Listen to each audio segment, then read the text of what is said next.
There are places in this world where the boundary between the living and the dead grows thin as gossamer thread.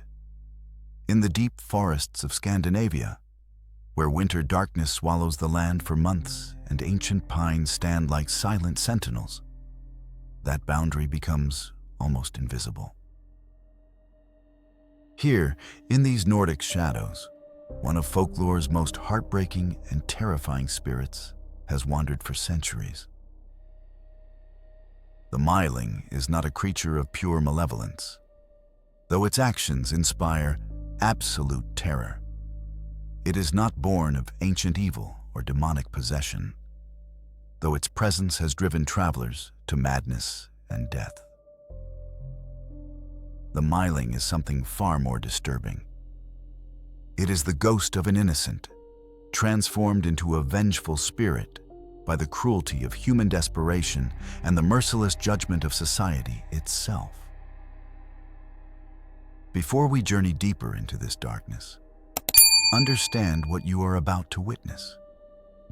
This is not entertainment dressed as education, nor shallow horror masquerading as history. If you seek substance, if you crave the weight of real cultural truth behind the terror, then you have found your destination. Subscribe now, because this channel exists for those who refuse to settle for surface-level storytelling. We dig into the marrow of mythology, and what we uncover will change how you see the world. The word Myling comes from the Old Norse term meaning both murderling and small child that murders. This dual meaning captures the terrible paradox at the heart of this legend. These are children who were murdered, and children whose very existence becomes an instrument of death. They are victims and avengers, innocent and dangerous, pitiful and absolutely merciless. In pre-modern Scandinavia, from the medieval period through the 19th century, society operated under rigid moral codes enforced by church and community alike. A woman who became pregnant outside of marriage faced complete social annihilation. She would be cast out from her family, denied work, refused shelter, branded with shame so profound that survival itself became nearly impossible. The stigma did not merely ruin reputations, it destroyed lives with methodical cruelty. Faced with this impossible choice between slow death by starvation and ostracism, or a single terrible act, some desperate mothers chose infanticide. The baby would be killed immediately after birth, before it could cry, before anyone could know it had ever existed. The tiny body would be hidden away in places where discovery seemed impossible. Buried in forest clearings, submerged in bogs, concealed beneath floorboards, or tucked into attic spaces. These children died without names, without baptism, without acknowledgement that they had ever drawn breath. From a theological perspective rooted in certain Christian denominations of the era, this created a spiritual catastrophe. An unbaptized child could not enter heaven. A body buried outside consecrated ground could not rest in peace. According to the belief system that dominated Scandinavian culture, these infants were trapped in a liminal state, condemned to wander the earth as restless spirits until someone intervened on their behalf. This is where the Myling comes into being. Imagine walking alone on a forest path as dusk surrenders to full darkness. The temperature drops with brutal suddenness, as it does in northern climates where night falls like a hammer. Your breath forms clouds in the frigid air. The trees around you are black silhouettes against a sky turning from deep blue to absolute black. Then you hear it, a child crying. The sound is unmistakable, heartbreaking, the desperate wail of a small child lost and terrified. Every instinct you possess screams at you to help, to find this child before the cold claims them. You follow the sound, pushing through underbrush, your hands scraped by branches you cannot see. The crying grows louder, more urgent, more pitiful. Then you see it. A small figure, perhaps 2 or 3 years old, standing in the path ahead. The child is dressed in rags, or sometimes appears naked, shivering violently. Its face is pale as death, its eyes dark and bottomless. It reaches towards you with tiny hands, and the crying intensifies into desperate sobs. What do? What could any decent human being do? You approach. You offer help. You ask where its parents are, though you suspect you will receive no answer. This is the trap. This is the moment when compassion becomes a death sentence. The child does not speak in response to your questions. Instead, it leaps onto your back with supernatural speed and strength. Its small arms wrap around your neck, its legs lock around your waist, and suddenly you are carrying a weight that seems impossible for such a tiny form. The Myling has one demand, and it speaks this demand directly into your ear in a voice that carries all the anguish of abandonment and the rage of unjust death. Take me to consecrated ground. Carry me to the cemetery. Give me the burial I was denied. Let me rest in hallowed earth so I can finally find peace. You might think this a simple request, something you could accomplish in an hour or 2 of walking. You would be catastrophically wrong. With every step you take toward the nearest church or graveyard, the Myling grows heavier. What began as the weight of a small child becomes the weight of a full-grown adult, then the weight of several adults, then a burden so impossibly massive that your legs buckle and your spine feels ready to snap. The Myling is not merely riding on your back. It is testing you, draining your strength, growing heavier in direct proportion to its desperation and your failing endurance. Some accounts describe travelers sinking into the earth itself under this supernatural weight, their feet driven into the soil as if the ground were swallowing them.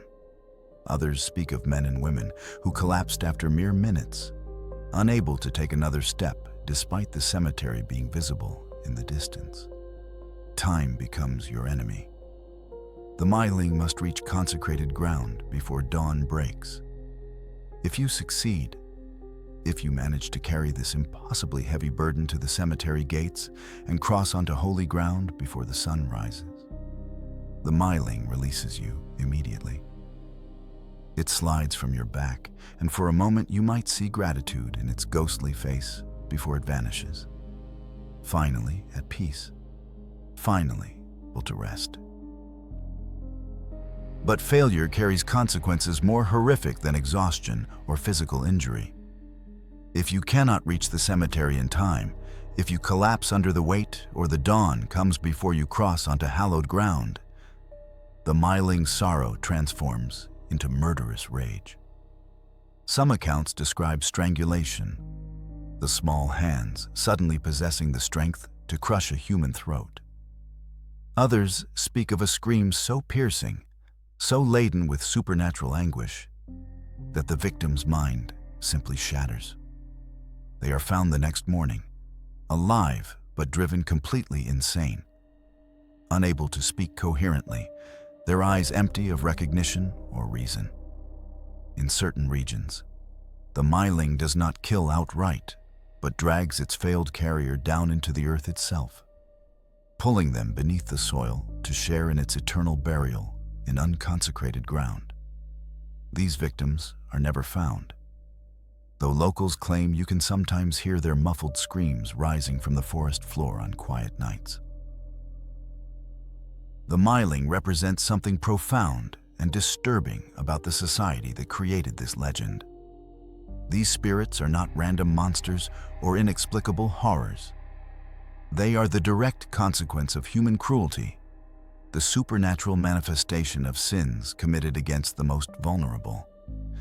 Every Myling was once a real child, killed by desperation born of poverty and shame, buried in secret because society valued reputation over life itself. The terror of the Myling is inseparable from the tragedy of its creation. To fear the Myling is to acknowledge, consciously or not, the brutal reality that gave birth to it. These legends served as both warning and confession. A warning to women about the consequences of concealing infanticide, and a confession that the community itself had created the conditions that made such acts seem necessary. We stand now at the threshold of a much darker journey. The Myling story has only begun to unfold.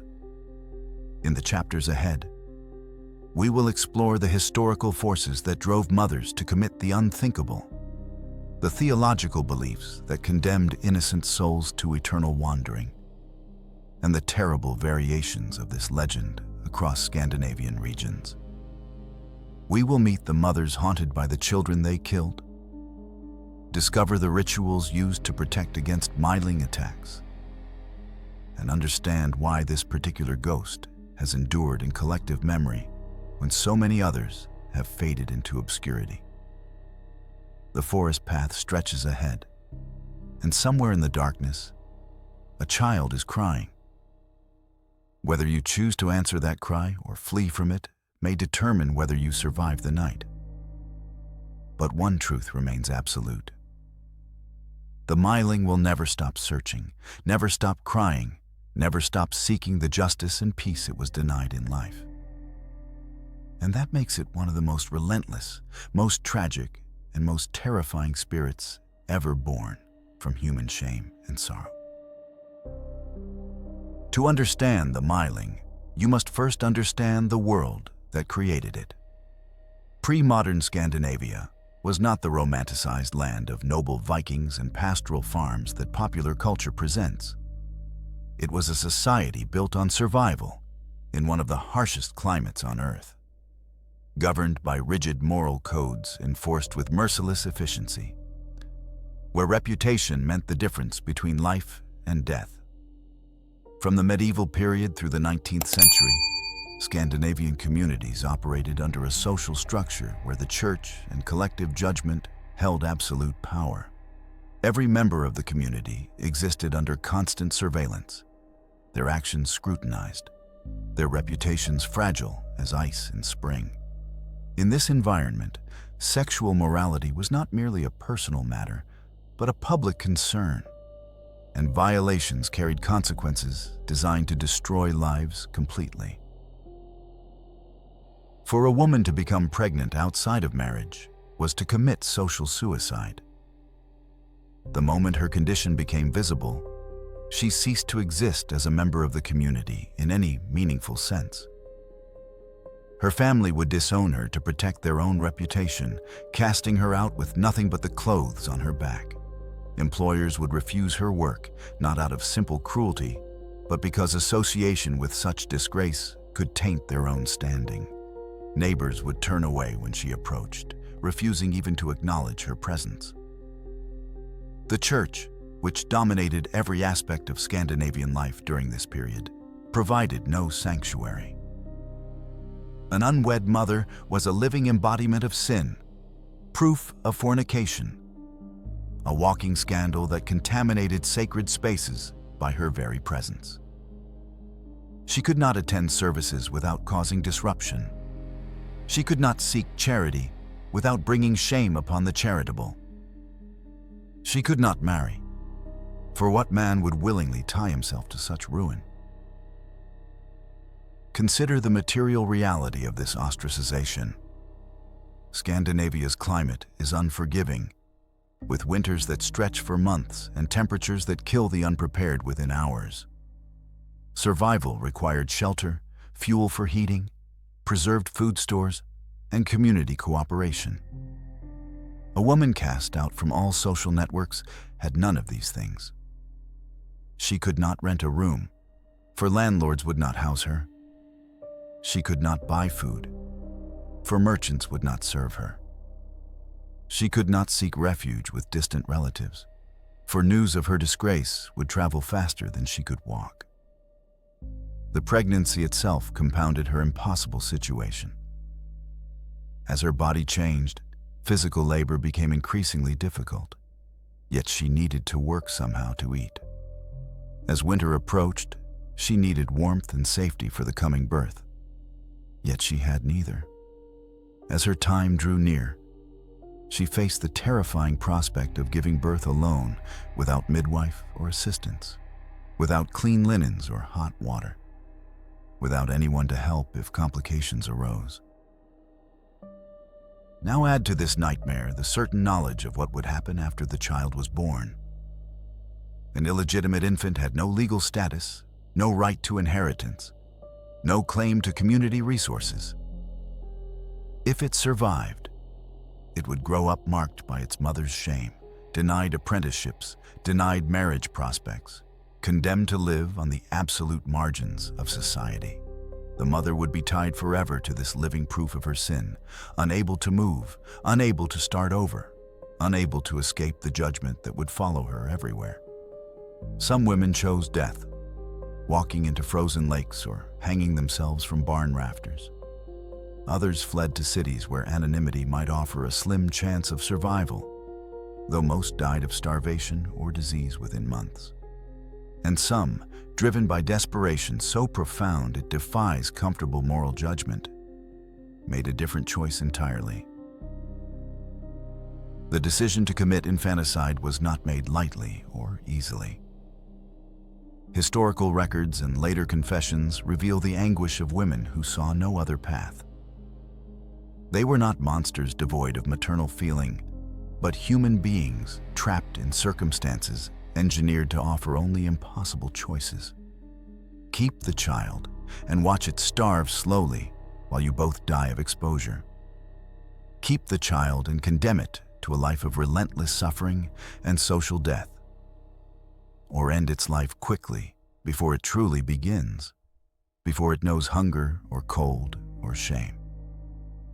The methods varied, but shared a common goal: swift death and absolute concealment. Some women gave birth alone in forests, using their own hands or a rock to ensure the infant never drew its first breath. Others smothered the baby immediately after birth, pressing cloth over its mouth and nose before it could cry and alert anyone to its existence. In rural areas, women sometimes gave birth in barns or storage buildings, then hid the tiny body beneath floorboards or within the structure itself. The disposal of the body required equal secrecy. Forests were common burial sites because they offered endless hiding places and natural processes that would erase evidence quickly.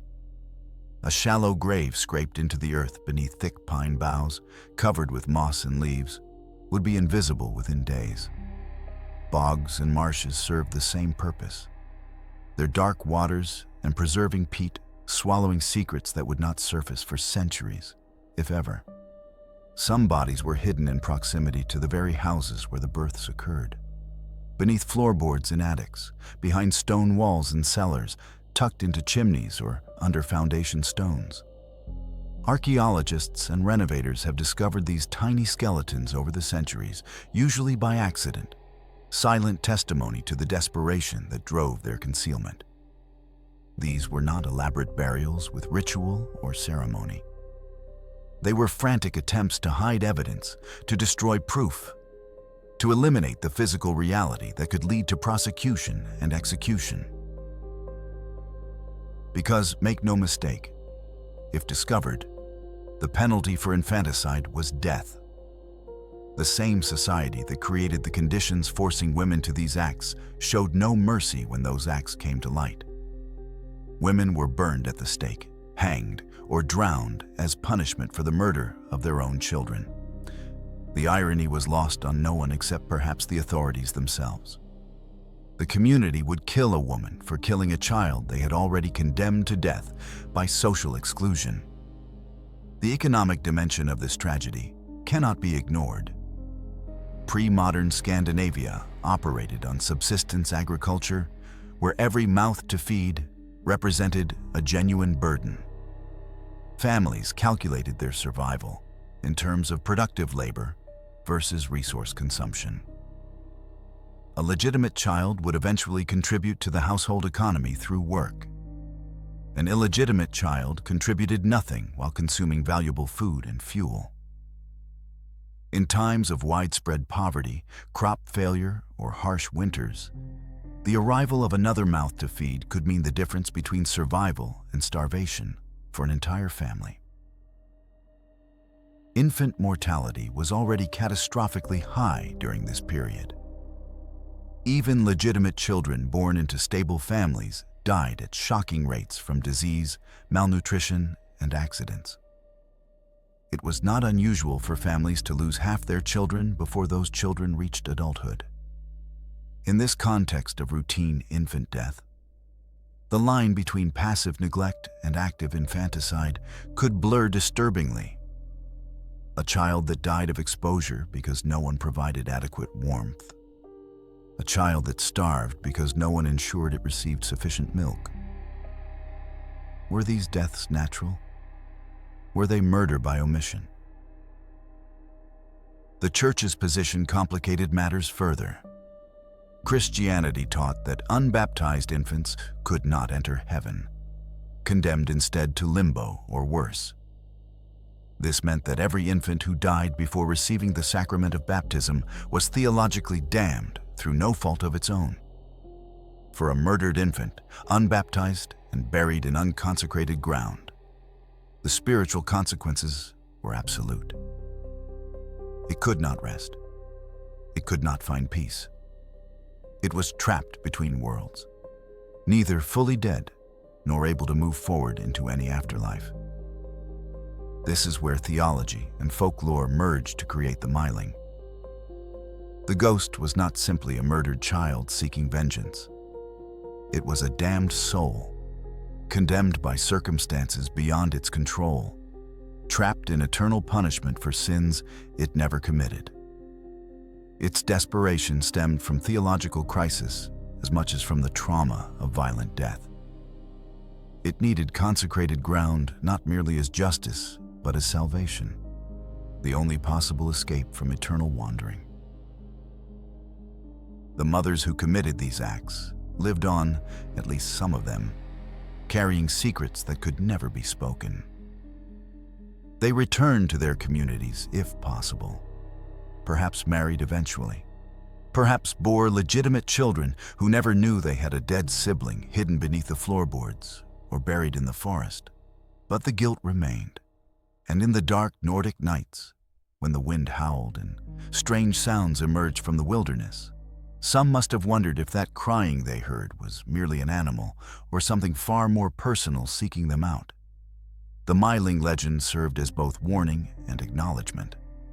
It warned women against concealing infanticide by promising that the hidden crime would literally come back to haunt them. It warned travelers against the dangers lurking in forests and remote places. But it also acknowledged, in the way that folklore often does, a truth too terrible for official discourse. That society itself created these ghosts through its cruelty. That every Myling was born not from individual evil, but from collective sin. And that the crying in the darkness was the sound of a community's conscience made manifest. We have now seen the soil from which the Myling grows.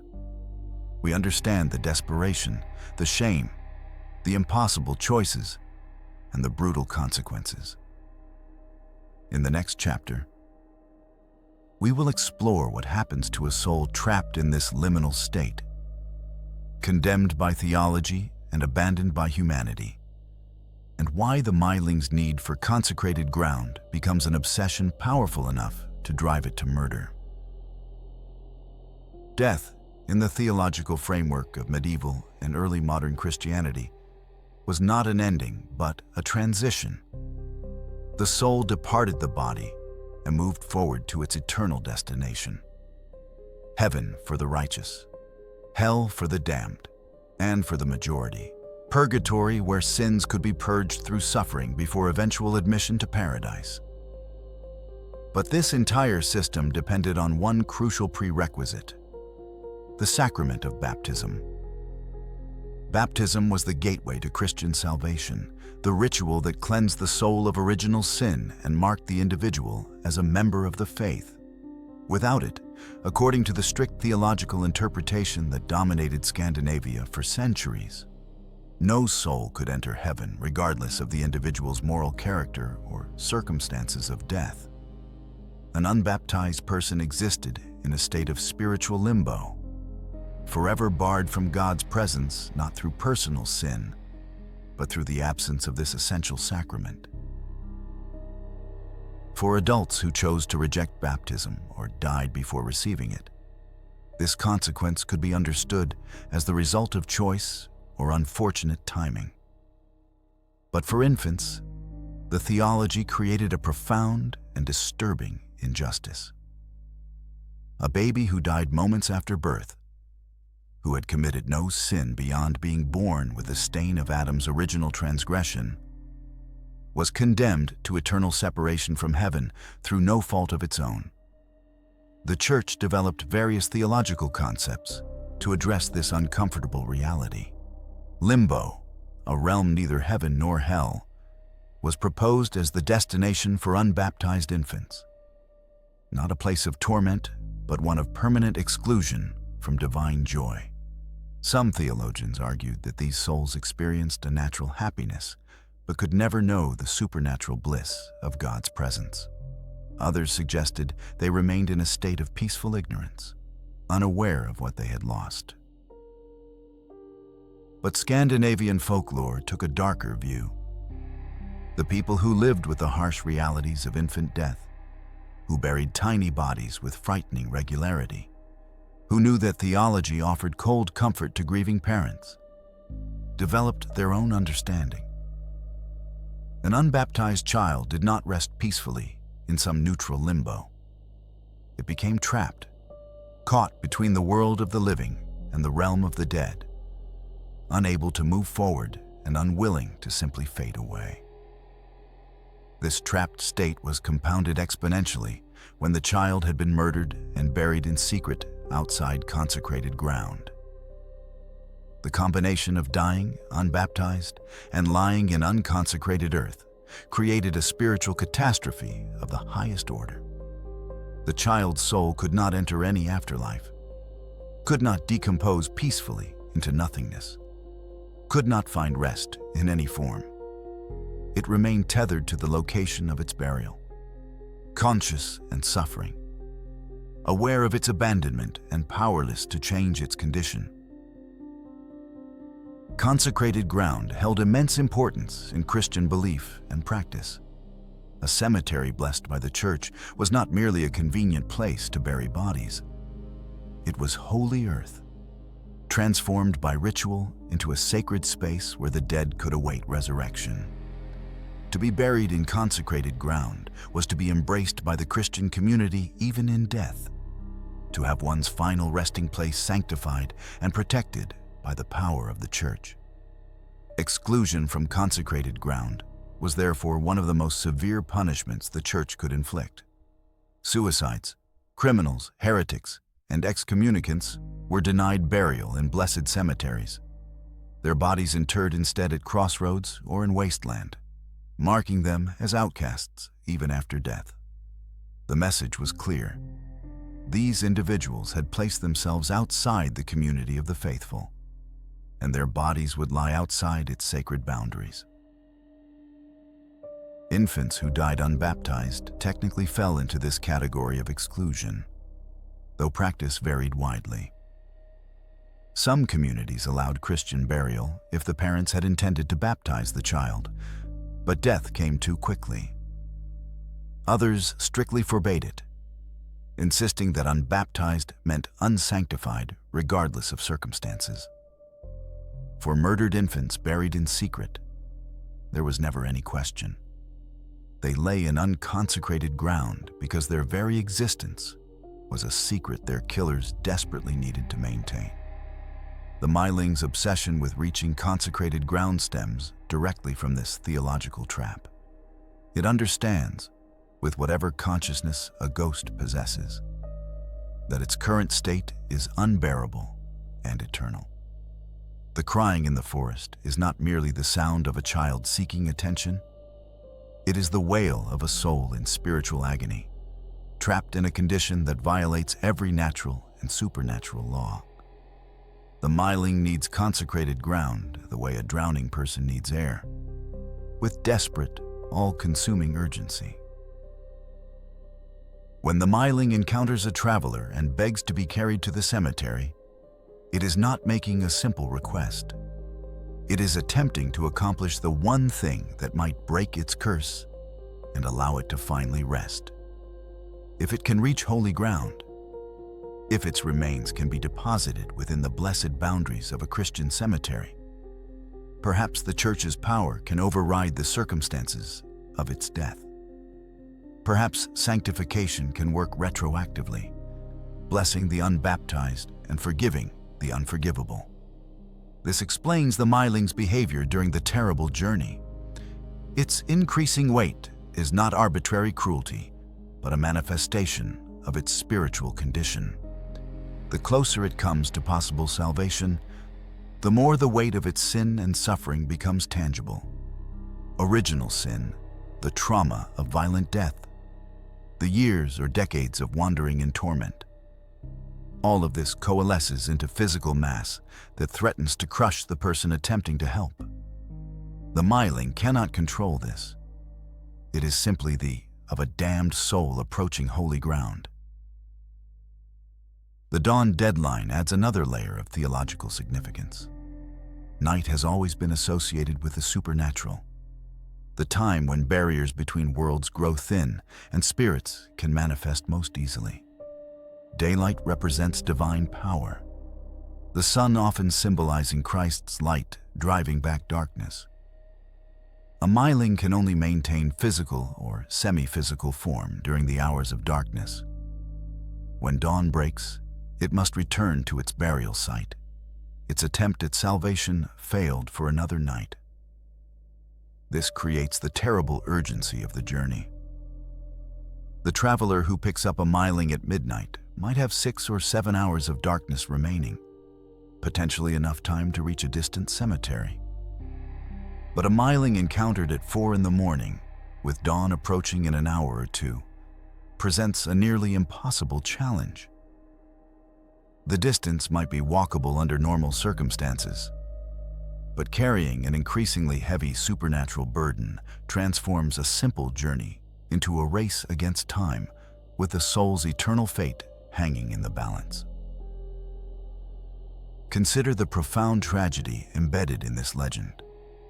The Myling is not evil but damned by circumstance. It did not choose to be born, did not choose to be murdered, did not choose to be buried in secret without baptism or blessing. Every aspect of its terrible condition was imposed upon it by others, by the mother who killed it, by the society that drove her to that act, by the church that condemned unbaptized souls, by the theology that created such rigid boundaries between saved and damned. Yet the Myling bears all the consequences, while the living who created this situation often escape earthly justice. The mother might live out her natural life, marry, have legitimate children, die peacefully in her bed, and receive Christian burial in the very consecrated ground her murdered child can never reach. The community that ostracized her continues unchanged. The church that enforced these brutal moral codes faces no accountability. Only the innocent victim suffers eternally. This injustice fuels the Myling's desperation and, when attempts at salvation fail, its rage. The legend acknowledges that these spirits have every right to their fury. They were wronged in the most fundamental way possible, denied life, denied recognition, denied salvation, and that wrong can never be fully rectified. Even if a compassionate traveler succeeds in carrying a Myling to consecrated ground, and the spirit finds rest, that rest does not erase the murder, does not restore the life that was stolen, does not compensate for decades of wandering in torment. The theological trap that creates the Myling reveals uncomfortable truths about the intersection of doctrine and human suffering. A belief system meant to offer salvation and comfort instead condemns innocence to eternal punishment. Rules designed to maintain moral order create incentives for murder and concealment. Sacred spaces meant to welcome the faithful exclude those who most need sanctuary. The Myling exists in the gap between theology's ideals and its brutal practical applications. In the Scandinavian landscape, where winter darkness lasts for months and survival depends on rigid social structures, these theological contradictions became supernatural manifestations. The Myling walks because theology and reality could not be reconciled. It cries because no one else would acknowledge the injustice. It demands to be carried to consecrated ground because that is the only salvation its world offers, however insufficient and belated that salvation might be. We have now explored the spiritual prison that contains the Myling. Unbaptized, unburied in holy ground, trapped between worlds by theological decree. In our next chapter, we will encounter the Myling directly as it manifests on dark forest paths, and we will hear the cry that has echoed through Scandinavian nights for centuries, the sound that transforms compassion into a test of strength and will that few can survive. The encounter always begins the same way, with sound. In the absolute silence of a Scandinavian forest at night, where even the wind seems to hold its breath, that sound cuts through the darkness with devastating clarity. It is the cry of a child, not the healthy wail of an infant demanding food or attention, but something far more desperate. This is the sound of abandonment, of terror, of a small creature lost and alone in circumstances beyond its comprehension.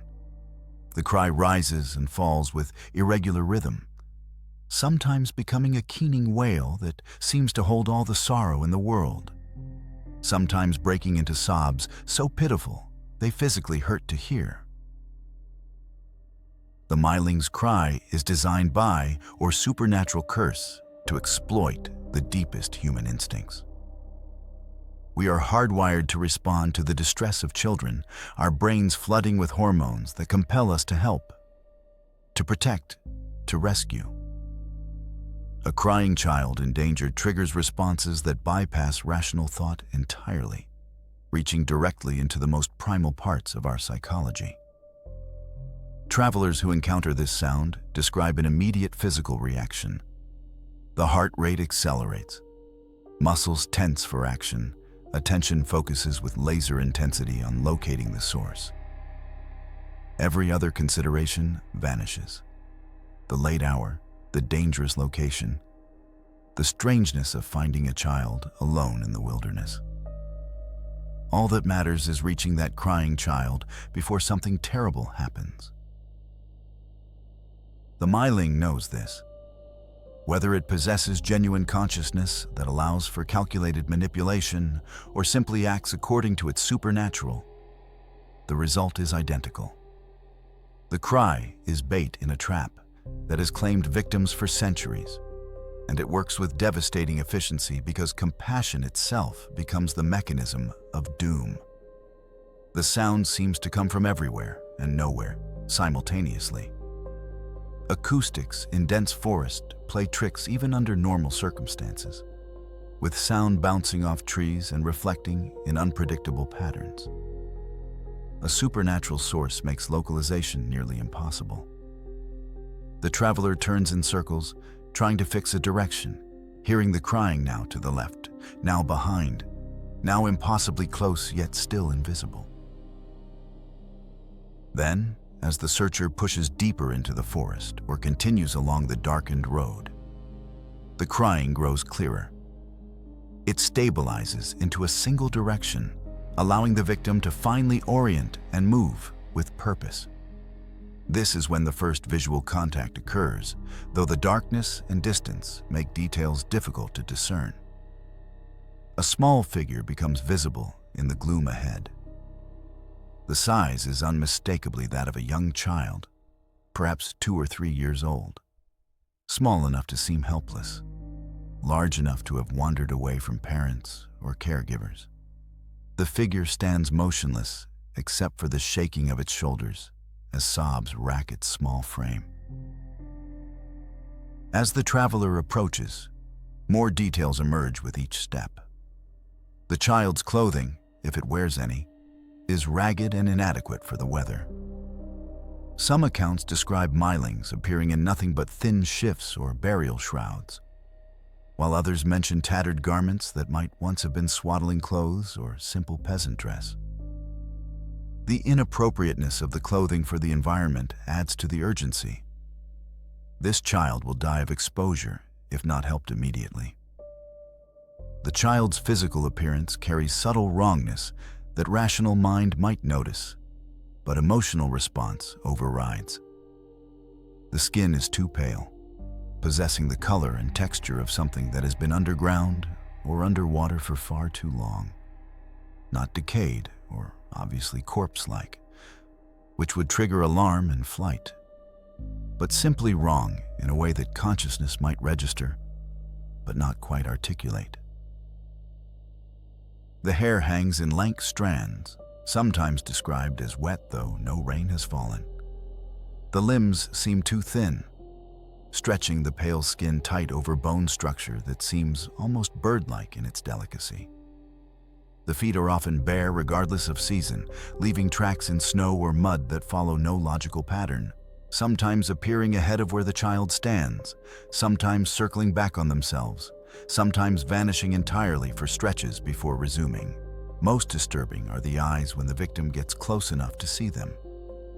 Different accounts describe different appearances, but all agree on a fundamental wrongness. Some witnesses report eyes that are completely black, pupils dilated so fully that no iris remains visible.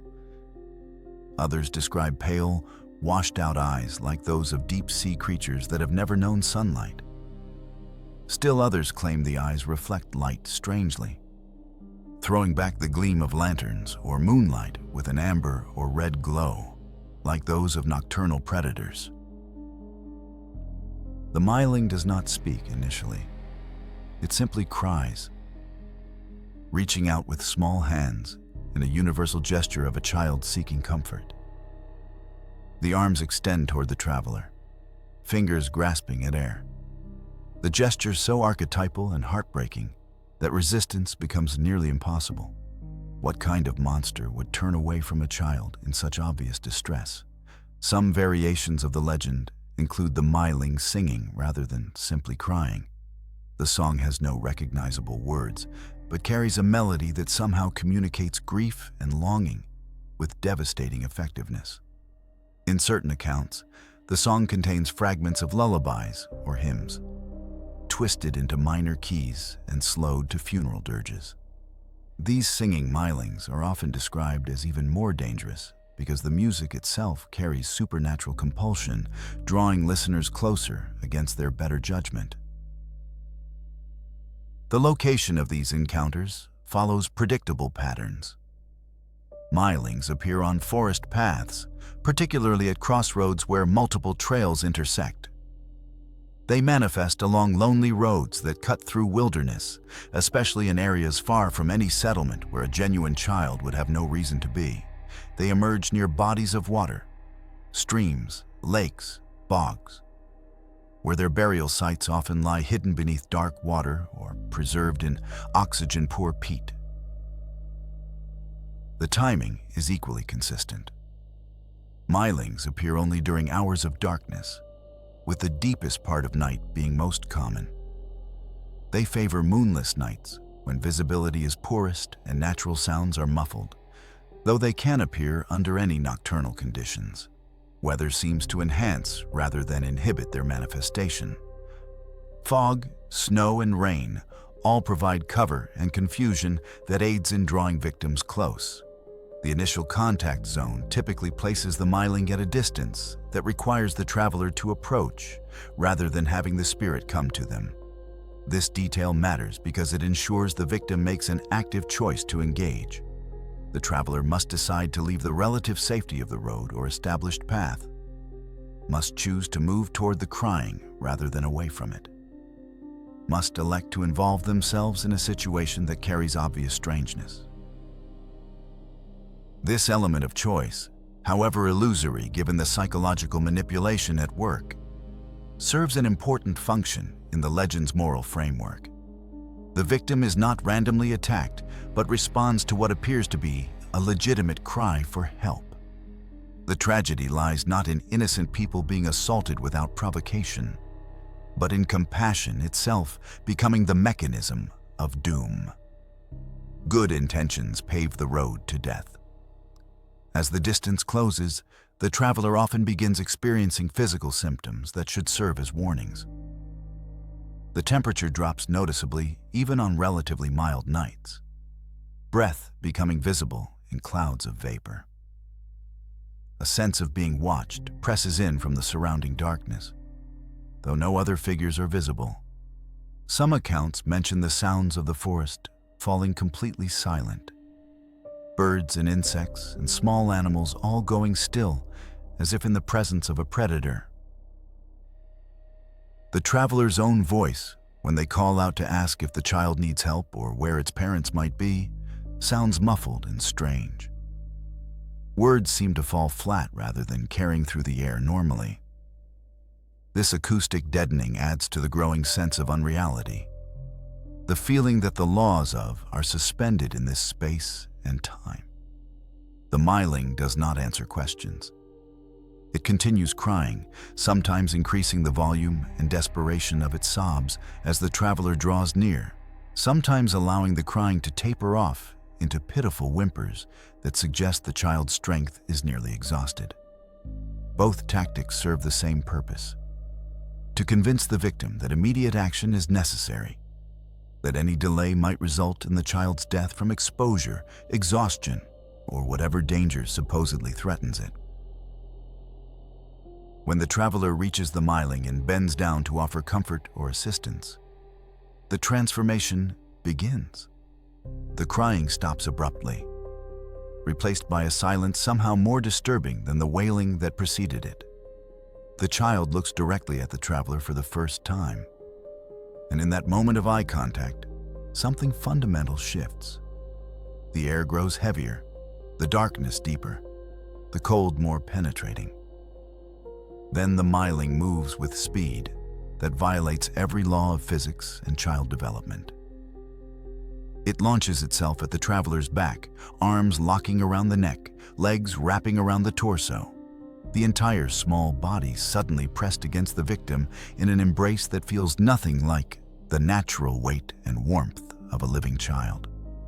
The flesh is cold, the grip supernaturally strong, and the weight, even in these first moments, seems somehow greater than a child this size should possess. A voice speaks directly into the traveler's ear, and it is not the voice of a crying child. It carries the authority of the dead, the desperation of the damned, and the terrible clarity of a creature that knows exactly what it wants and will accept no refusal. The words vary in different tellings, but the meaning remains constant. Take me to the cemetery. Carry me to consecrated ground. Give me the burial I was denied. The journey has begun, and there can be no turning back. The moment the Myling attaches itself to your back, you understand that everything you thought you knew about the physical world has just become irrelevant. The initial weight is deceptive, almost gentle, like carrying a genuine child of perhaps 2 or 3 years old.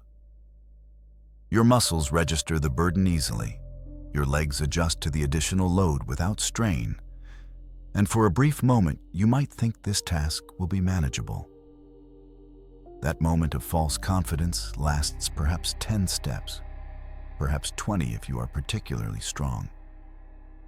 Then the change begins, subtle at first, but accelerating with terrifying inevitability. The child on your back seems to gain mass with each footfall, as if some supernatural force is adding invisible stones to an already heavy load. The Myling's arms remain locked around your neck, not quite tight enough to strangle, but present as a constant pressure that makes breathing require conscious effort. The legs wrapped around your torso grip with strength that seems impossible for such small limbs. Muscles like steel cables beneath that cold, pale flesh. You cannot shake it loose, cannot pry those arms away, cannot dislodge the creature no matter how you twist or struggle. And struggling only makes things worse. The Myling tightens its grip when you attempt to remove it, the arms constricting around your throat until black spots dance at the edges of your vision. The voice hisses directly into your ear, breath cold as winter wind against your skin, repeating its demand. Walk, carry me, take me to the cemetery. Do not stop, do not fail. After 50 steps, the weight has doubled. What began as 15 or 20 pounds now feels like 40. A burden that makes your breathing labored and your pace slow. Your shoulders begin to ache, the muscles burning as they strain to support this impossible load. Your spine compresses under the pressure, vertebrae grinding together in ways that send shooting pains down your legs. After 100 steps, the weight has tripled or quadrupled. You are now carrying what feels like a full-grown adult on your back, perhaps 70 or 80 pounds of supernatural mass that seems concentrated in the small form of a child. Your legs tremble with each step, quadriceps screaming in protest, knees threatening to buckle. Sweat pours down your face despite the frigid air, your body overheating from the exertion even as your extremities grow numb from cold. The Myling does not acknowledge your suffering. It makes no sound now except perhaps quiet whispering, words in archaic dialects or languages you cannot quite understand. A constant murmuring that might be prayer or curse. Its face presses against the side of your head, cheek to cheek, and the coldness of that contact burns like frostbite, numbing your skin and penetrating deep into the bone. After 200 steps, rational thought begins to fragment. The weight has become truly impossible, perhaps 150 pounds or more, a burden that would challenge even the strongest person carrying it under ideal conditions. But these are not ideal conditions. The path is uneven, roots and stones threatening to trip you with every step.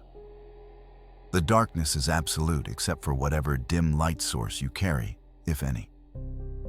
The temperature continues to drop, your breath coming in ragged gasps that form clouds of vapor in the beam of your lantern. Your body begins to shut down non-essential functions, redirecting all available energy to the muscles needed for walking. Your hands grow clumsy, fingers losing sensation. Your thoughts slow and simplify, complex reasoning giving way to basic imperatives. Step, breathe, do not fall, do not stop, step, breathe. The world narrows to the small circle of ground immediately in front of you. Everything beyond that fading into irrelevance. Some accounts describe the weight continuing to increase until it becomes literally unbearable for any human being. Witnesses who survived encounters with Mylings by abandoning the attempt speak of feeling as if they were carrying multiple people, or as if the child on their back had become as heavy as a horse or ox. One tale describes a particularly strong man who claimed the weight exceeded that of a loaded cart, pressing him down until his feet sank into the earth itself. This phenomenon of sinking into the ground appears frequently in Myling legends and carries significant symbolic weight beyond the literal. As the burden grows heavier, the carrier's feet begin to leave deeper impressions in soil or mud. In soft ground, they sink to the ankles, then to the calves. each step requiring enormous effort to pull free before taking the next. It is as if the earth itself is trying to claim both carrier and Myling, dragging them down toward burial together. In winter conditions, accounts describe victims sinking into snow that should not support their weight at all, plunging through drifts that remain shallow and passable for anyone without a Myling attached. The supernatural weight affects the carrier's interaction with the physical world in ways that defy normal physics. Bridges that easily support normal traffic creak and groan under the combined weight. Ice that should hold firm cracks and splinters. The ground itself seems to reject the presence of the damned spirit. The Myling's voice provides no comfort or encouragement.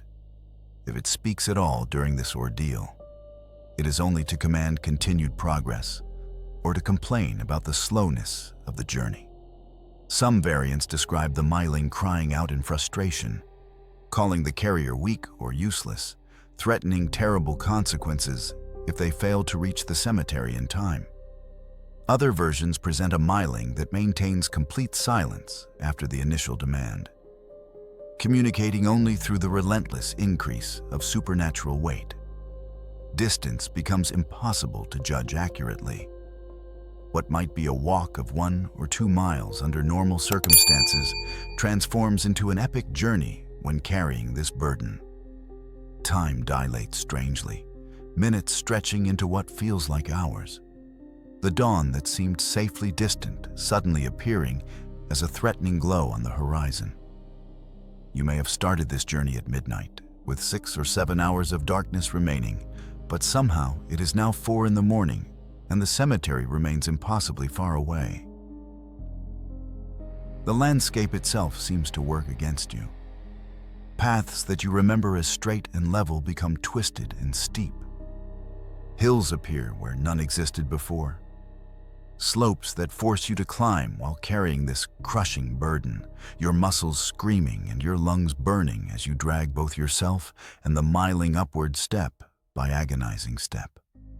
When you finally crest these phantom hills, you discover that the cemetery is no closer than it was before, perhaps even farther away, as if space itself has stretched to accommodate the Myling's curse. Some carriers report auditory hallucinations as the ordeal continues. They hear other voices calling from the darkness, perhaps family members urging them to give up and come home. Perhaps other Mylings crying out for help. Perhaps their own voices begging themselves to drop this impossible burden and save themselves. The line between reality and supernatural delusion blurs until you can no longer trust your own senses. Visual hallucinations follow. The path ahead seems to multiply, splitting into 2 or 3 or a dozen possible routes, all of them leading in different directions, none of them clearly marked as correct. The cemetery appears in the distance, close enough to see the church spire or the stone walls. But when you struggle toward it, the vision dissolves like mist, and you find yourself still deep in the forest with no sign of civilization. Your body begins to fail in earnest. Muscles tear under the impossible strain. Tendons stretched beyond their capacity to hold. Your knees give out repeatedly, sending you crashing to the ground, only to feel the Myling's grip tighten punishingly, forcing you back to your feet through sheer supernatural compulsion. You cannot rest, cannot pause to catch your breath, cannot stop even for a moment because the Myling will not allow it, and time is running out. The weight continues to increase.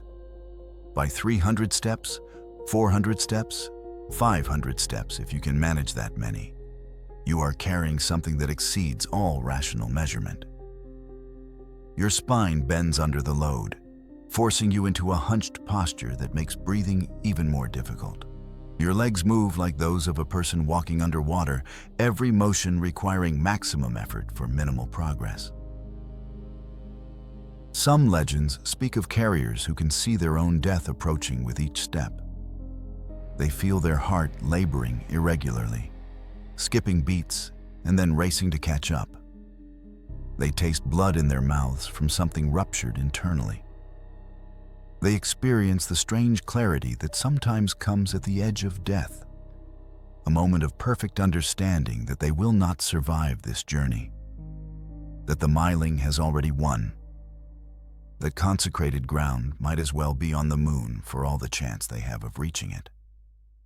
Yet still they walk, because the alternative, stopping and facing the Myling's wrath, seems even worse than dying from exhaustion. Still they walk because some stubborn part of human refuses to surrender, even when surrender would be rational. Still they walk because the Myling's supernatural compulsion overrides their body's desperate signals to stop, to rest, to preserve whatever life remains. This is the true horror of the Myling's curse. It transforms mercy into a death sentence, while ensuring that the merciful cannot escape their choice. You picked up a crying child, and now you will carry that choice all the way to whatever end awaits. Salvation if you reach the cemetery, death if you fail. The weight of the damned is not measured in pounds or kilograms, but in the crushing pressure of injustice made manifest. The physical embodiment of sins you did not commit, visiting their consequences upon you simply because you dared to show compassion. The Myling has made its demand clear. Carry me to consecrated ground before the sun rises. These are the only terms of the bargain you have entered, whether you understood it or not when you first approached that crying child. There is no negotiation, no possibility of compromise, no option to abandon the task halfway through and escape unscathed. The rules of this supernatural contract are absolute and unforgiving. If you succeed in reaching a church cemetery and crossing onto blessed ground before dawn breaks, the Myling will release you immediately and find the peace it has been denied for decades or centuries. If you fail, either by collapsing under the impossible weight or by running out of darkness before reaching your destination, the consequences will be catastrophic. This is not a challenge you can simply walk away from once it has begun. Time becomes your most precious and rapidly depleting resource. When you first picked up the Myling, you might have had 6 or 7 hours of darkness remaining, a span that under normal circumstances would be more than sufficient to walk to the nearest cemetery. But nothing about this journey operates under normal circumstances, and time itself seems to bend and compress in ways that defy rational measurement. You check the horizon constantly between steps, looking for the first hints of coming dawn. The sky remains black, stars visible through breaks in the forest canopy. But your internal sense of time insists that hours have passed when your pocket watch, if you can manage to check it with trembling hands, shows that only 40 minutes have elapsed. The disconnect between perceived time and measured time creates additional psychological stress, making it nearly impossible to calculate whether you can complete this journey before sunrise. The Myling offers no assistance in navigation or route planning. It simply clings to your back, its weight increasing relentlessly, its cold breath against your neck. Its silence broken only by occasional whispers in languages you cannot identify. You must remember the way to the cemetery yourself, must navigate by whatever landmarks you can recognize in the darkness, must trust that memory and instinct will guide you correctly when every step feels like it might be your last. The landscape conspires against your progress. Paths that you remember as direct and simple become tangled mazes of obstacles. Trees seem to lean inward, branches reaching down to snag at your clothing and scratch at your face. Roots that were invisible on your outward journey now rise up to trip you, sending you stumbling forward to catch yourself at the last moment. The Myling's grip tightening painfully each time you lose your balance. Streams that were easily crossable earlier now run swollen and swift, forcing you to search for bridges or shallower fording points that cost precious time. The water, when you must wade through it, rises higher than it should, the current stronger than natural flow would explain, as if the stream itself is trying to sweep you away. The cold penetrates through boots and clothing, numbing your feet until you can barely feel the ground beneath you. Hills that barely registered on your outward journey become mountains during the return trip. The slope stretches endlessly upward, each step requiring maximum effort, your legs burning and your lungs screaming for air that comes in ragged gasps. The Myling seems to grow heavier with every foot of elevation gained, as if gravity itself has multiplied specifically for you, turning a gentle incline into a nearly vertical climb. When you finally crest these rises and begin descending the opposite side, you discover that downhill travel offers no relief. The weight on your back threatens to pitch you forward into a headlong fall that would surely break bones and end any chance of reaching the cemetery. You must lean backward against the load, controlling your descent with screaming quadriceps that threaten to give out with each step, turning what should be the easier portion of the journey into another ordeal of endurance. The Myling begins to change as you progress, subtle transformations that you can feel even if you cannot see. Its size seems to increase, the small child's body expanding until it feels like you are carrying a full-grown adult. The arms around your neck grow longer, the legs wrapped around your torso reach further, and the face pressed against your head seems larger than any child's face should be. You are no longer carrying an infant, but something else? Something that is using the child's form as merely the initial lure. Your body moves beyond exhaustion into a state that athletes might recognize as hitting the wall, the moment when all readily available energy has been consumed, and the system must begin cannibalizing itself for fuel. Your muscles burn with the fire of lactic acid accumulation. Your vision narrows and darkens at the edges, consciousness threatening to shut down to conserve resources. Your heart hammers irregularly, skipping beats and then racing to catch up. The rhythm of an organ being pushed beyond its design specifications. Yet somehow, you continue moving. Whether from supernatural compulsion, stubborn human refusal to surrender, or simple momentum carrying you forward when conscious control has failed, your feet keep taking steps. Left, right, an automated rhythm that continues even as rational thought fragments and dissolves. You are no longer a person making decisions, but a machine performing a single function. Walk, carry, move toward the cemetery. Do not stop. The forest begins to thin, a sign that you are approaching settled land where the church and its cemetery should be located. This recognition pierces through your exhaustion like a blade, providing a momentary surge of hope that translates into slightly faster movement. The trees space further apart, moonlight or starlight penetrating more easily to illuminate your path. You can see further ahead now, searching desperately for the silhouette of a church steeple or the stone walls that typically surround rural Scandinavian cemeteries. Then you see it, a structure darker than the surrounding darkness, a tower rising against the night sky.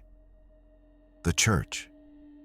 The cemetery will be adjacent to it, as they always are in this part of the world. Distance remains difficult to judge, but you estimate perhaps a quarter mile, maybe less. Under normal circumstances, this would be a trivial distance, a 5-minute walk. In your current condition, carrying this supernatural burden might as well be 5 miles. The Myling senses the proximity of its goal and responds with renewed intensity. Its grip tightens until you can barely breathe, the arms around your neck constricting like serpents.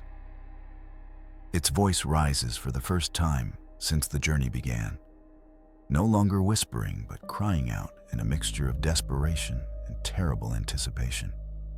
The sound is not remotely human, a wail that combines the screaming of wind through winter trees with the keening of grief made audible. Your pace quickens despite the crushing weight and your body's complete exhaustion. Some combination of hope, fear, and the Myling supernatural influence drives you forward faster than you have moved since the journey began. Your feet pound against the ground, no longer carefully picking a path, but simply driving forward in a straight line toward that church tower. Obstacles that would have required careful navigation before are simply crashed through, branches breaking, undergrowth trampled. The boundary of the cemetery becomes visible. A low stone wall, perhaps waist-high, that marks the edge of consecrated ground. This barrier represents the goal, the finish line, the only hope of survival and the Myling's sole chance at salvation. But it also represents a challenge because you must somehow climb over it or find a gate while carrying a weight that can barely be supported on level ground. The horizon begins to change. It is still full night, the stars still visible, but a barely perceptible lightening appears in the east. Dawn is coming, perhaps 30 minutes away, perhaps an hour. You have no way to know for certain, and the estimate hardly matters because you are either going to reach that cemetery wall in the next few minutes, or you are not going to reach it at all. Your vision has narrowed to a tunnel focused solely on that stone wall. Everything else has ceased to exist. The pain, the exhaustion, the weight on your back. There's only the wall and the shrinking distance between you and it. 20 meters, 15 meters, 10 meters. Close enough now to see details of the stonework, to identify a wooden gate set into the wall, to know with absolute certainty that if your legs do not fail in the next 30 seconds, you will reach it. 5 meters, 3 meters, 1 meter. Your hand reaches out and touches the gate, fingers closing around weathered wood that represents the boundary between mundane earth and ground, blessed by centuries of Christian ritual. This is the threshold, the moment where the Myling's fate and your own will be decided. You gather whatever strength remains in your destroyed body and push forward, stepping through the gate and onto consecrated ground. The transformation is instantaneous and absolute. The crushing weight vanishes as if it never existed, the Myling releasing its grip and sliding from your back. You collapse forward onto grass wet with dew, your body finally free to surrender to exhaustion. Behind you, if you have the strength to turn your head, you might see the Myling standing at the threshold.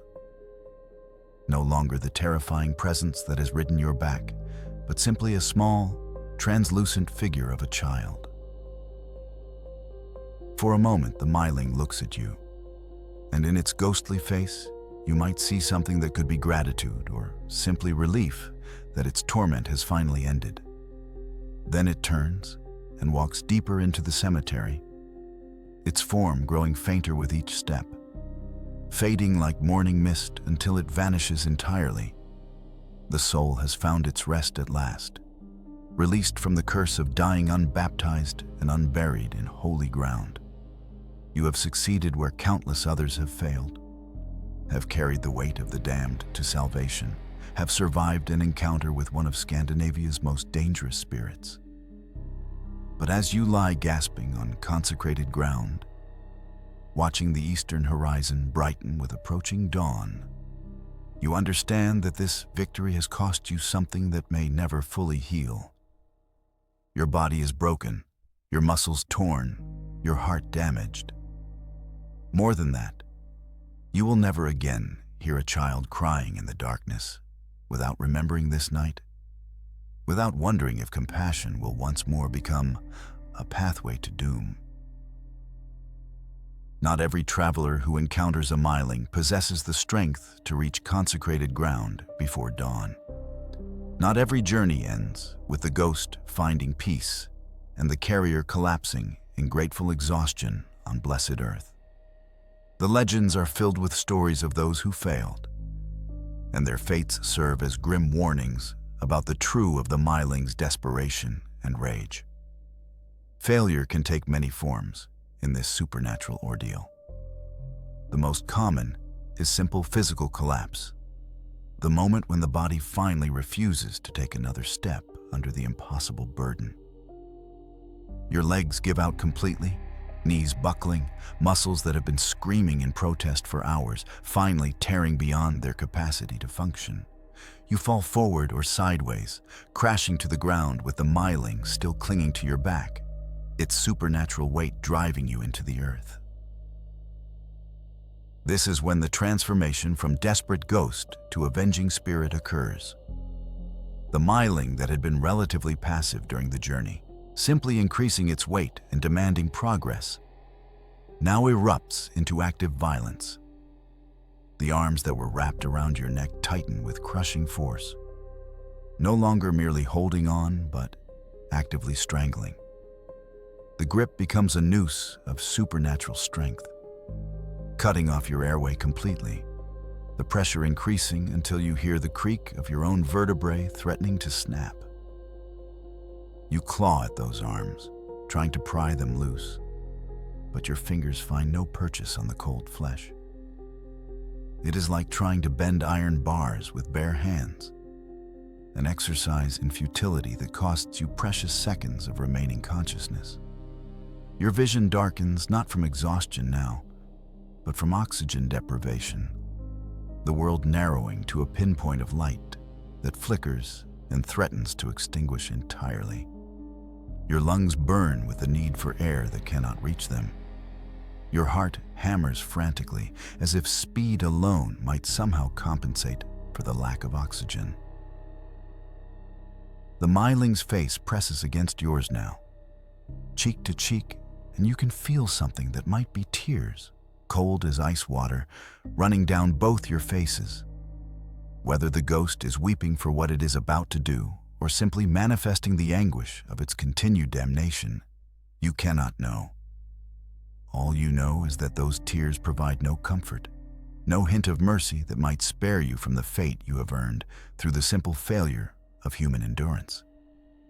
In some accounts, the strangulation is swift, a matter of 2 or 3 minutes before unconsciousness claims the victim and death follows shortly after. In others, the Myling prolongs the process, loosening its grip just enough to allow a gasping breath before tightening again, repeating this cycle until the victim's heart finally fails from the stress. This extended torture serves no practical purpose for the ghost. The victim is doomed regardless of how long the process takes. But perhaps it reflects the Myling's own experience of prolonged suffering, a symmetry of torment inflicted and endured.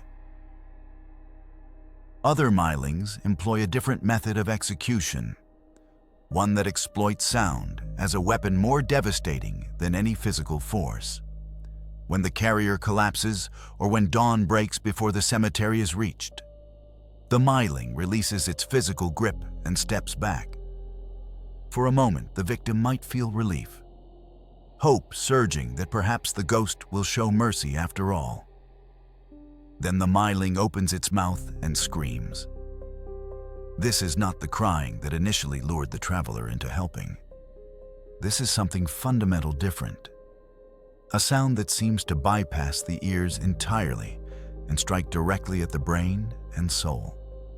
Witnesses who have heard this scream from a safe distance describe it as the auditory embodiment of every nightmare, every moment of existential terror, every instance of unbearable loss concentrated into a single sustained note that pierces through all defenses. The scream carries supernatural properties that affect the victim in ways that transcend mere loud noise. It resonates at frequencies that cause physical pain, blood vessels in the ears rupturing, eardrums tearing, the delicate structures of the inner ear shattering under acoustic assault that should not be possible from a child-sized source. But the physical damage is minor compared to the psychological devastation the scream inflicts. The sound carries with it the full weight of the Myling's suffering. Decades or centuries of wandering in liminal spaces, the agony of dying violently, the despair of abandonment, the rage of injustice never rectified. All of this pours directly into the victim's consciousness, overwhelming their mind with emotions and experiences that no living person should ever have to process. The psyche simply cannot handle this influx and begins to fracture like glass under too much pressure. Victims of the Myling scream who survive the experience are never the same afterward. They are found hours or days later, wandering aimlessly, unable to speak coherently or recognize family members. Their eyes hold a vacant quality, as if something essential has been scooped out and replaced with emptiness. Some never recover any semblance of their former selves, spending their remaining years in institutions or under constant care, their minds broken beyond any possibility of repair. Others appear to recover initially but deteriorate over subsequent weeks and months. They begin hearing phantom cries in the night, seeing ghostly children in their peripheral vision, experiencing episodes where they become convinced they are carrying an invisible weight that grows heavier with each passing day. Eventually, many of these delayed victims take their own lives, unable to endure the ongoing psychological torture that the Myling scream has embedded in their consciousness. A third method of execution appears in certain regional variations of the legend and carries symbolic weight that connects directly to the circumstances of the Myling's origin. When the carrier fails to reach consecrated ground, the Myling uses its supernatural influence over earth and gravity to drag both victim and itself down into the ground. The soil that should be solid suddenly becomes fluid or even actively grasping, as if the earth itself has developed hunger. The victim feels the ground beneath them softening, their feet sinking first to the ankles, then to the calves. The Myling remains attached to their back, its weight now pressing downward with irresistible force, driving them deeper into soil that accepts them like quicksand. They struggle and thrash, trying to grab onto roots or rocks or anything solid. But everything they touch simply comes loose or breaks away, providing no anchor against their descent. The symbolism is brutal and precise. The Myling was buried in unconsecrated ground, in secret, hidden away as if the earth could conceal the crime forever. Now it ensures its failed helper shares that fate, dragged down into an unmarked grave to lie forever in the same liminal space the ghost itself cannot escape. The victim is pulled completely beneath the surface, soil closing over their head, the sound of their screaming muffled and then silenced entirely as earth fills their mouth and lungs. These bodies are rarely found. Local people who know the area avoid the spots where Mylings are active, refusing to search for missing travelers who might have fallen victim to the ghosts. The bodies decompose in their earthen prisons, becoming part of the forest floor, their bones eventually scattered by roots and burrowing animals. In some stories, these victims themselves become minor hauntings, their own spirits trapped in the same way the Myling was trapped, though without the Myling's terrible power and forced to haunt in silence. The question arises, why does the Myling kill those who tried to help? The answer lies in the of supernatural contracts and the absolute stakes involved. From the Myling's perspective, the carrier made an implicit agreement the moment they picked up the crying child. By accepting the burden, they accepted responsibility for delivering the ghost to salvation. Failure to complete this task, regardless of the reason, represents a betrayal worse than never helping at all. The Myling has been waiting for this opportunity for decades or centuries, enduring torment that living people cannot fully comprehend. When someone finally responds to its cries and begins carrying it toward consecrated ground, hope, perhaps the first hope it has experienced since death, awakens in the ghost. Every step closer to the cemetery intensifies that hope, building to a desperate anticipation that finally, the suffering will end. When that hope is destroyed because the carrier collapses or dawn breaks before reaching the goal, the Myling experiences the crash from hope back into despair as a fresh trauma that reignites all its rage. The person who raised and then destroyed that hope becomes the target for centuries of accumulated fury. The Myling cannot punish the mother who killed it, cannot strike at the society that created the conditions for its murder, cannot take revenge on the theological system that condemned it to limbo. But it can punish the person who promised salvation through their actions and then failed to deliver. Some versions of the legend include a grim detail about what happens to the Myling after it kills a failed carrier. The ghost does not find peace through this act of vengeance. Instead, it returns to its haunting grounds to wait for the next traveler who might hear its cries and respond with compassion. The cycle continues indefinitely, each failure adding to the Myling's rage and deepening desperation, each victim becoming another tragedy layered onto the original crime. This is perhaps the darkest aspect of the Myling legend. There is no redemption through revenge, no satisfaction that might allow the ghost to rest even temporarily. The violence it commits against those who fail only deepens its damnation, adding fresh sins to the burden it already carries. It is trapped not only by theology and burial circumstances, but by its own actions, each murder making peace more distant even as the need for that peace becomes more urgent. The failed carriers serve another function in the folklore beyond simply being victims of supernatural violence. Their deaths become warnings to others about the dangers of the wilderness and the risks of traveling alone at night. When bodies are found strangled or driven mad, when travelers simply vanish in areas known for Myling activity, the community uses these events to reinforce social rules about when and where it is safe to travel. The Myling becomes a guardian of sorts, punishing those who violate the boundary between civilized space and wild. These tragic endings reveal a fundamental truth about the Myling legend. Compassion, that most valued of human virtues, can become a liability in a world where supernatural forces operate by rules that have nothing to do with morality or fairness.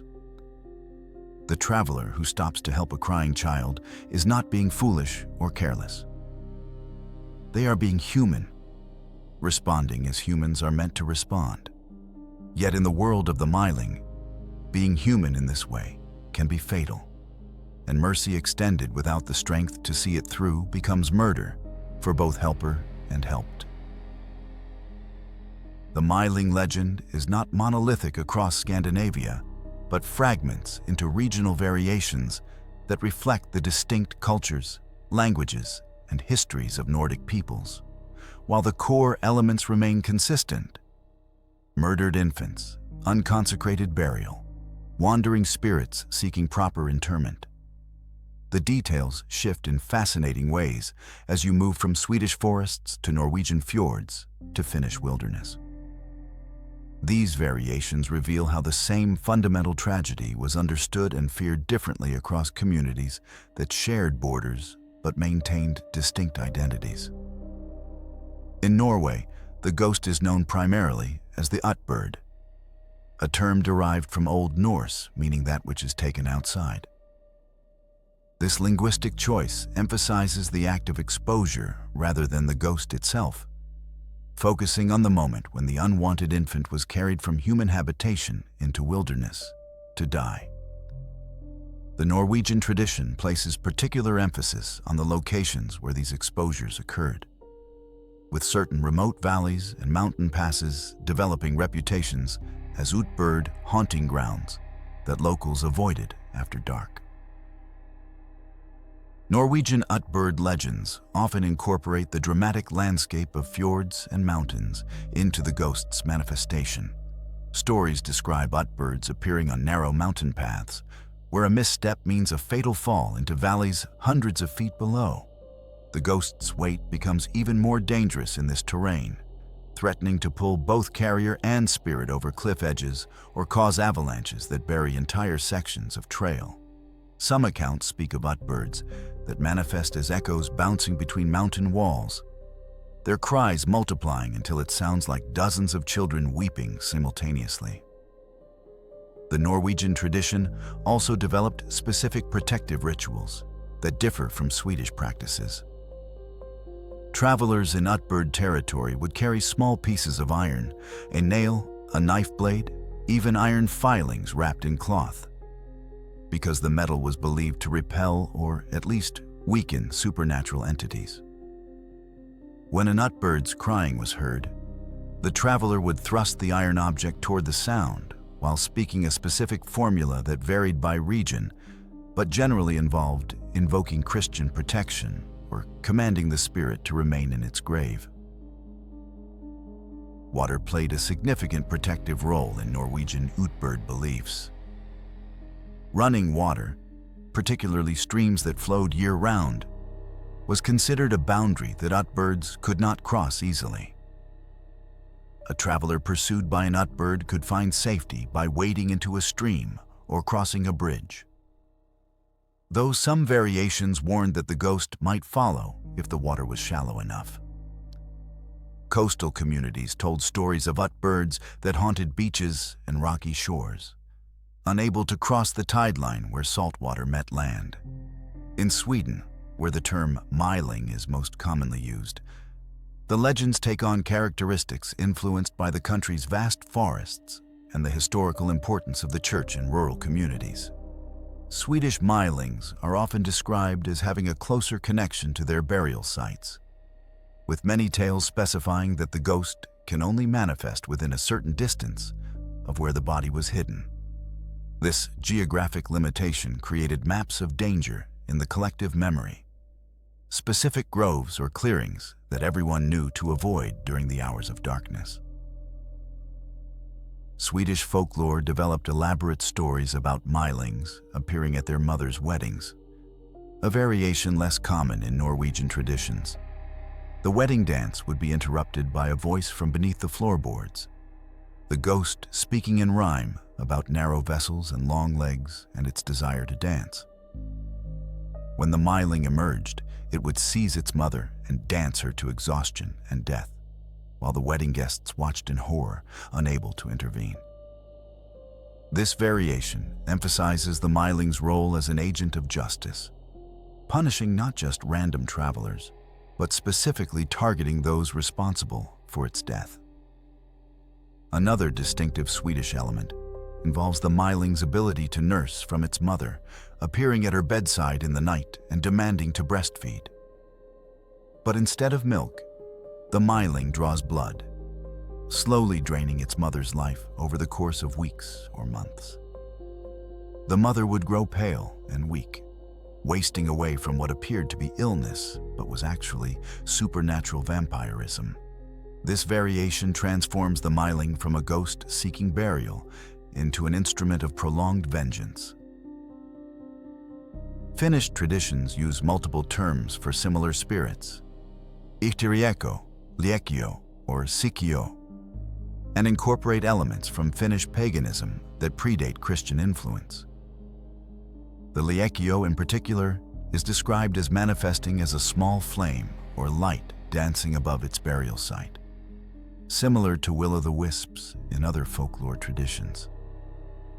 These ghost lights would lead travelers astray, luring them deeper into swamps or forests where they might become lost and die of exposure themselves. The Finnish variants often emphasize the ghost's connection to water more strongly than Swedish or Norwegian versions. Lakes, bogs, and marshes feature prominently as both burial sites and haunting grounds. Some stories describe Sikyo that live beneath the ice in winter, their crying audible to people skating or crossing frozen lakes. The ice would crack and give way beneath anyone who stopped to investigate the sound, the ghost dragging its victim down into frigid water to drown. Finnish protective magic against these spirits drew heavily from pre-Christian traditions, incorporating runes and verbal charms that invoked older powers than the Christian god. Iron remained important, but Finnish tradition also emphasized the protective properties of fire in certain woods. Rowan branches were carried or placed over doorways to prevent spirits from entering homes. Burning specific herbs would create smoke that repelled or confused ghostly children trying to locate the living. Icelandic traditions refer to the ghost as utburdur, maintaining the Norwegian linguistic emphasis on exposure. Iceland's isolated farmsteads and harsh volcanic landscape created unique variations in the legend. Icelandic utburdur stories often involve the ghost appearing during the brutal winter darkness that lasts for months, when farms might be cut off from neighbors by impassable snow. The isolation meant that encountering an utburdur offered no possibility of help. There was no one to call, no nearby church to flee toward, only the victim and the ghost in absolute darkness. Icelandic folklore developed the concept of sendings, magical constructs created deliberately to harm enemies, and sometimes conflated these with utburdur. A mother who murdered her child might be accused not just of infanticide, but of creating a supernatural weapon that could be directed against those who had wronged her. This variation shifts the Myling from tragic victim to tool of vengeance, though the distinction between the two was often unclear in actual stories. Danish folklore includes similar spirits, though they appear less frequently in collected tales than in other Scandinavian countries. When they do appear, Danish versions often emphasize the ghost's small size and its ability to hide in unexpected places. Stories describe travelers who felt something small slip into their pack or pocket, only discovering later that a ghost child had hidden itself among their belongings. The weight would increase gradually rather than dramatically, the victim not realizing what carried them until too late. Regional variations also appear in the specific circumstances that create these ghosts. While infanticide of illegitimate children remains the most common origin, some areas include children who died during famines and whose bodies were buried quickly in unconsecrated ground due to overwhelming numbers of dead. Others incorporate stillborn children or infants who died before baptism could be performed, even if the deaths were natural rather than murder. The appearance of the ghosts varies significantly across regions. Swedish Mylings are most often described as appearing exactly as they did at death, tiny infants with marks of violence visible on their bodies. Norwegian utbirds sometimes take animal forms, appearing as owls with white plumage or large black dogs that pace alongside travelers before revealing their true. Finnish liekio manifest as lights or only partially visible forms, transparent children that seem to be made of mist or moonlight. The sounds associated with these ghosts also differ by region. Swedish Mylings cry and sometimes sing fragments of hymns or lullabies in eerie minor keys. Norwegian utbirds are more likely to scream or wail without forming words. Finnish variants whisper rather than cry, their voices barely audible but somehow impossible to ignore. Icelandic utburdur produce sounds that blend with natural phenomena. Wind through rocks, ice cracking, the calls of Arctic birds, making it difficult to distinguish the supernatural from the environmental. Protective rituals and methods of appeasing these spirits show remarkable diversity. Swedish tradition sometimes allowed for posthumous baptism if a Myling could be brought to church. with the priest performing emergency sacrament over the ghost to free it. Norwegian practice emphasized physical barriers and boundaries that spirits could not cross. Finnish magic involved complex verbal formulas and ritual actions that had to be performed in precise sequence. Icelandic tradition suggested that speaking the ghost's name, if it could be learned, would give power over it. Despite these variations, all regional traditions share common themes that reveal universal aspects of the tragedy behind the legends. Every version emphasizes the injustice of the child's death, the failure of community and religion to protect the vulnerable, and the terrible consequences when human desperation meets inflexible social rules. Every tradition uses the ghost to warn against both the crime of infanticide and the cruelty of the social conditions that made such crimes seem necessary. The persistence of these legends across all Scandinavian cultures, with their shared core and fascinating variations, demonstrates how deeply the tragedy of infanticide marked Nordic consciousness. These were not simple ghost stories told to frighten children, but serious folklore that addressed real social problems and genuine moral crises. The Myling, Utbird, Liekio, and Utburdur are all shadows cast by the same terrible light, reflections of a darkness that every Nordic culture had to confront and somehow integrate into its understanding of the supernatural world. While Mylings attack random travelers who fail to carry them to consecrated ground, their most devastating vengeance is reserved for a specific target: the woman who gave them life and then took it away.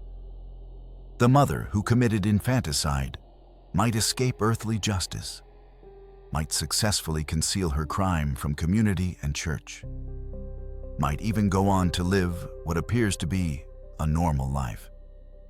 But the Myling does not forget, and the supernatural justice it delivers is far more terrible than any punishment human law could devise. The haunting often begins subtly, in ways the mother might initially dismiss as coincidence or imagination. She hears crying in the night, faint and distant, that reminds her of the sounds her infant made in those brief moments between birth and death. She catches glimpses of movement in her peripheral vision, small shadows that vanish when she turns to look directly.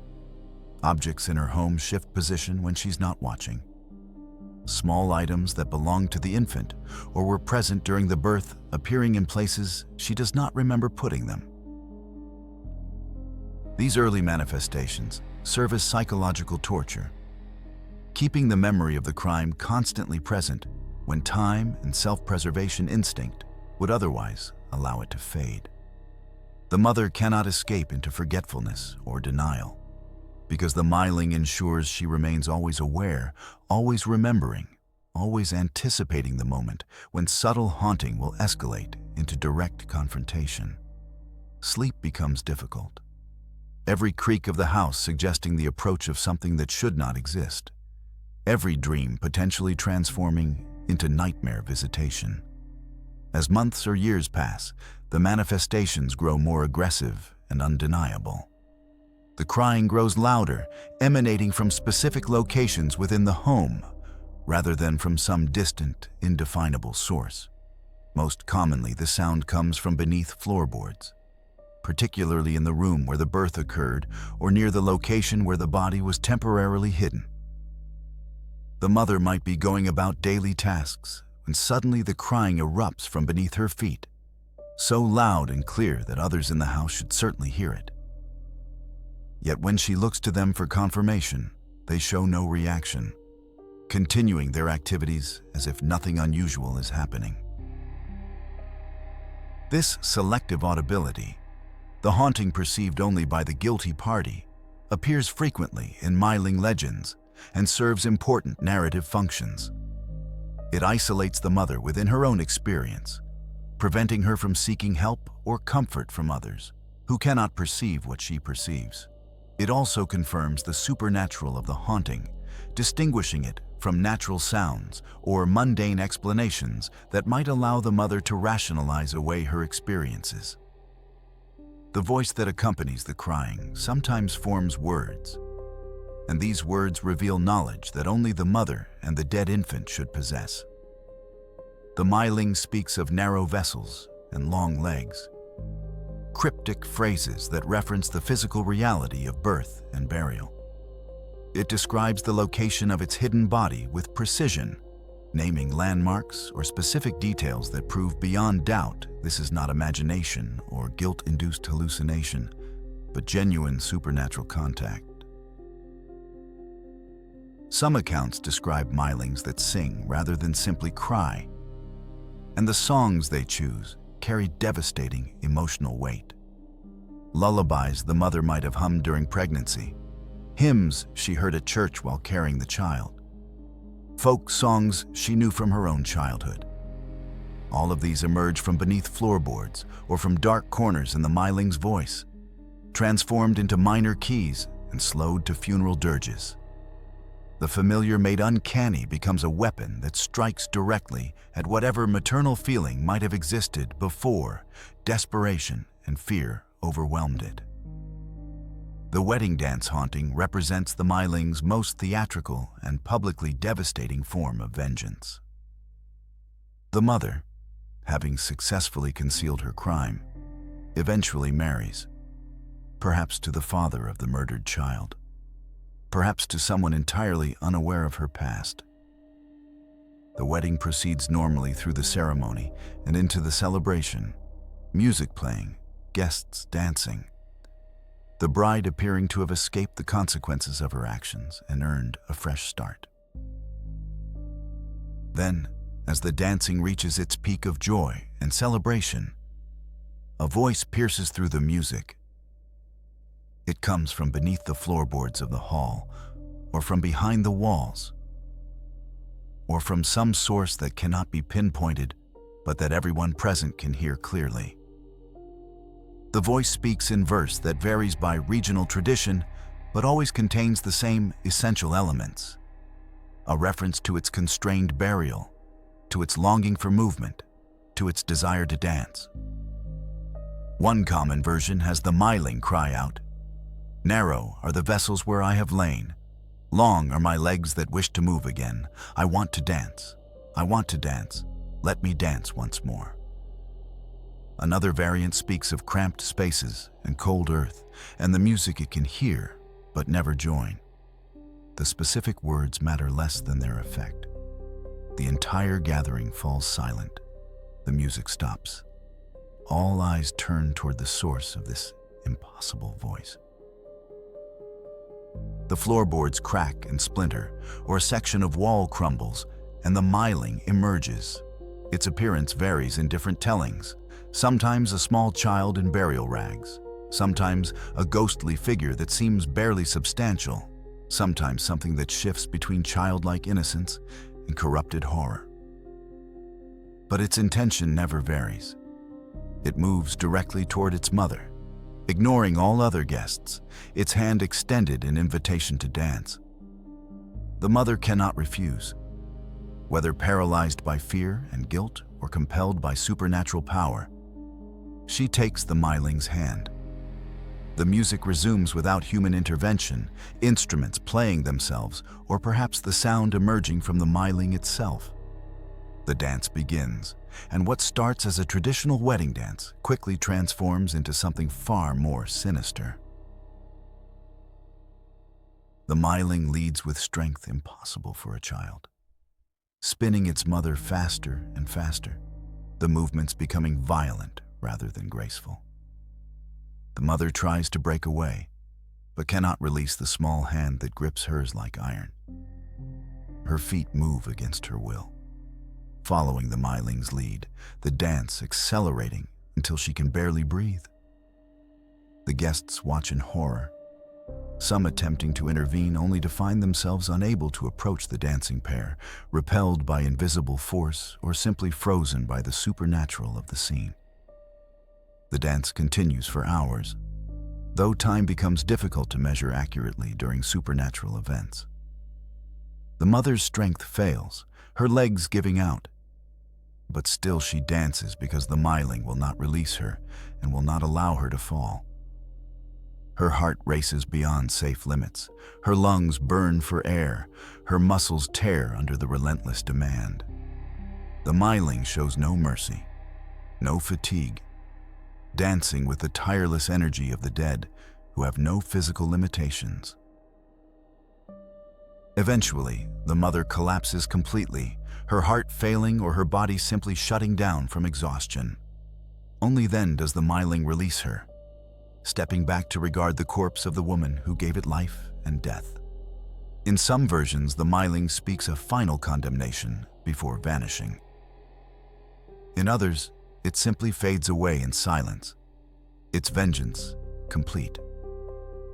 The wedding has become a funeral, celebration transformed into horror, and everyone present will carry the memory of what they witnessed for the rest of their lives. Another form of maternal haunting involves the Myling appearing at the mother's bedside in the night, demanding to nurse as any infant would. The mother awakens to find the small, ghostly figure beside her, and whether from maternal instinct, perverted by guilt, or from supernatural compulsion, she allows it to feed. But Mylings do not nurse milk. They draw blood, fastening onto the breast and draining the mother's life force slowly and methodically. This vampiric nursing continues night after night, the mother growing steadily weaker, paler, more listless. To observers, she appears to be suffering from some wasting disease, though no physician can diagnose the specific ailment. She may suspect or know the true cause, but cannot speak of it without revealing the crime that initiated the haunting.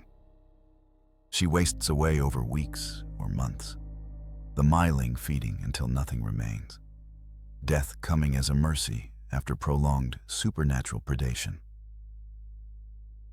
The father of the murdered child receives less attention in most Myling legends, a detail that reflects the historical reality of unequal blame for illegitimate pregnancy.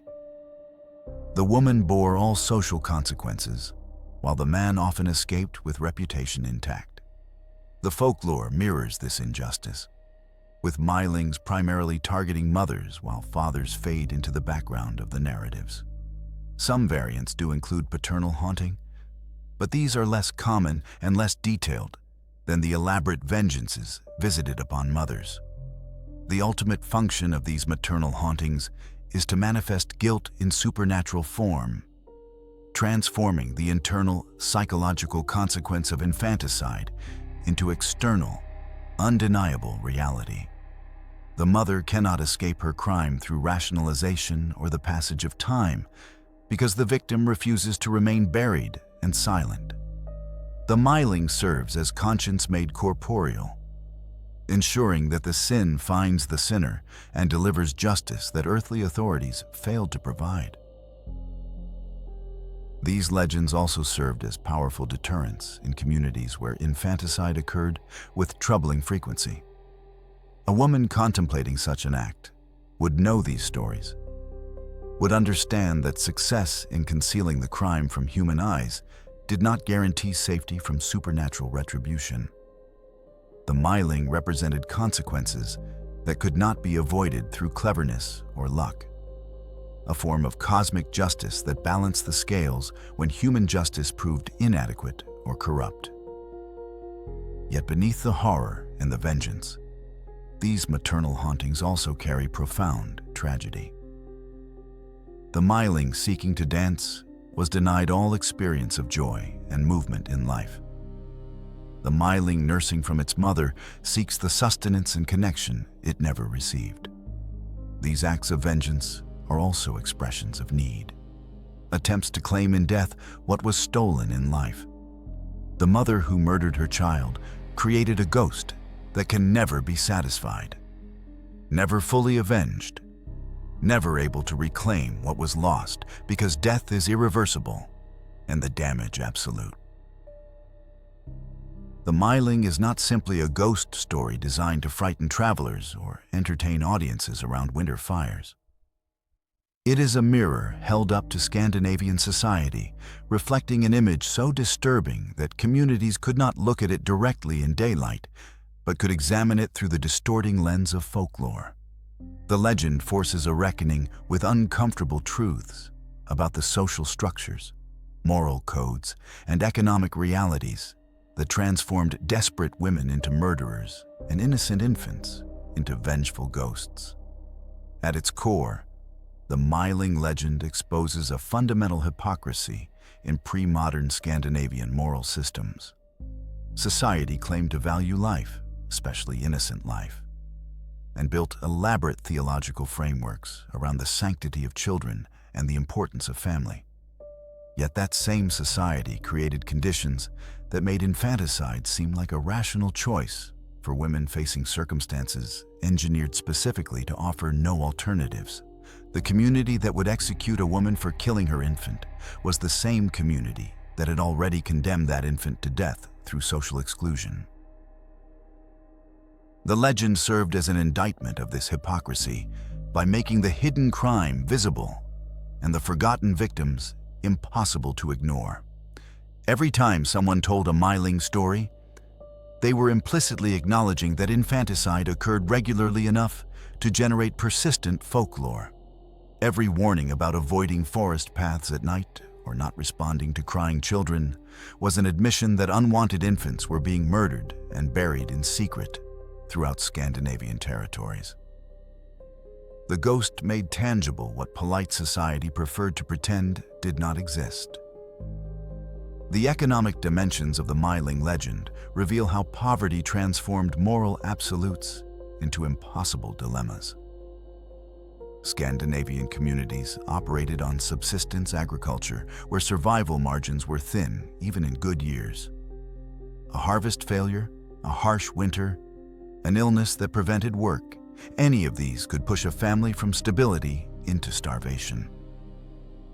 In this context, an additional mouth to feed represented not merely an inconvenience, but a genuine threat to the survival of existing family members. For an unwed mother with no family support and no means of earning sufficient income to feed herself and a child, the calculation became brutally simple. Keep the baby and watch it die slowly of malnutrition and exposure while you starve alongside it, or end its life quickly before suffering begins. Society offered no third option. No orphanages that would accept illegitimate children, no charitable organizations that would support fallen women, no social safety net of any kind. The moral burden fell entirely on the individual woman, while the society that created her impossible situation absolved itself of responsibility. The Myling legend exposed this abdication of collective responsibility by showing the consequences rippling outward from individual acts. The ghost does not haunt only its mother, but attacks random travelers, spreading the cost of the crime across the entire community. This narrative structure suggests that infanticide is not merely an individual sin, but a social failure that endangers everyone. The traveler who dies carrying a Myling is a victim not just of the ghost, but of the society that created the conditions for that ghost to exist. The Church's role in creating Mylings receives particular scrutiny within the folklore. Christian theology provided the framework that condemned unbaptized infants to limbo and excluded them from consecrated ground. Yet the Church also enforced the moral codes that drove women to infanticide. The institution that should have offered sanctuary and support instead became an agent of condemnation that punished victims while allowing the social structures that created them to continue unchanged. This critique of religious hypocrisy appears most clearly in stories where Mylings can only find peace through Christian burial in consecrated ground. The legend thus creates a paradox. The Church's rules condemn the infant to eternal wandering, yet only the Church's rituals can free it from that curse. This paradox mirrors the real-world situation where Christianity both created the conditions for infanticide through its rigid moral codes and claimed to offer the only path to redemption from sins it had partly caused.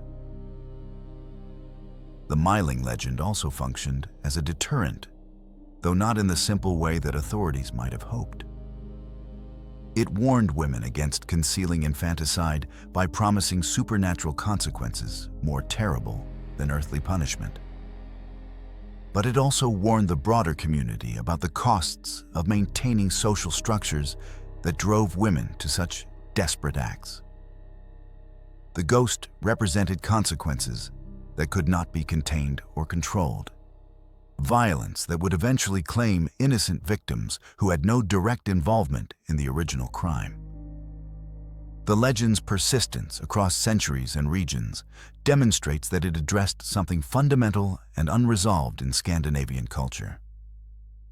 These were not stories that arose briefly and faded when circumstances changed. They endured through massive social transformations: the Reformation, the Enlightenment, industrialization, modernization, suggesting that the tensions they explored remained relevant long after the specific historical conditions that inspired them had evolved. The Myling continued to haunt because the questions it raised about justice, responsibility, and the treatment of vulnerable populations never received satisfactory answers. Folklore often serves as a space where societies can explore ideas too dangerous or uncomfortable for open discussion. The Myling legend allowed communities to acknowledge the prevalence of infanticide without having to confront it directly in legal or moral terms. People could tell these stories, could warn their children about the dangers of the forest, could speculate about which groves or bogs might harbor ghosts, all while maintaining official silence about the murders that created those ghosts. The supernatural framework provided distance that made discussion possible. The gender dynamics embedded in Myling legends reveal additional layers of social critique. The mother bears primary responsibility and receives most punishment, both earthly and supernatural, despite the fact that creating an infant requires two parents. The father typically vanishes from the narrative after conception, his identity often unknown, or at least unacknowledged. This narrative structure mirrors the social reality where women faced all consequences of extramarital sex, while men escaped with reputations intact. Yet the legend also contains implicit criticism of this double standard. By focusing so intensely on the mother's suffering and the terrible choices she faced, the stories generate sympathy even as they condemn. The audience understands, perhaps unconsciously, that the mother is both perpetrator and victim, that her crime stems from circumstances beyond her control. This creates moral ambiguity that prevents simple condemnation and forces more nuanced consideration of culpability. The Myling's own moral status within the legend reflects this complexity. It is simultaneously innocent victim and murderous monster, deserving of sympathy and absolutely terrifying. The ghost has every right to its rage, yet that rage destroys innocent people who tried to help. This duality prevents the legend from offering simple moral lessons or clear distinctions between good and evil. Instead, it presents a world where tragedy creates more tragedy, where sins compound rather than resolve, where everyone involved suffers regardless of their intentions or actions. The social function of these legends extended beyond moral instruction to practical warning about the dangers of wilderness travel and the importance of community bonds. The Myling served as explanation for disappearances and deaths that occurred when people traveled alone through remote areas.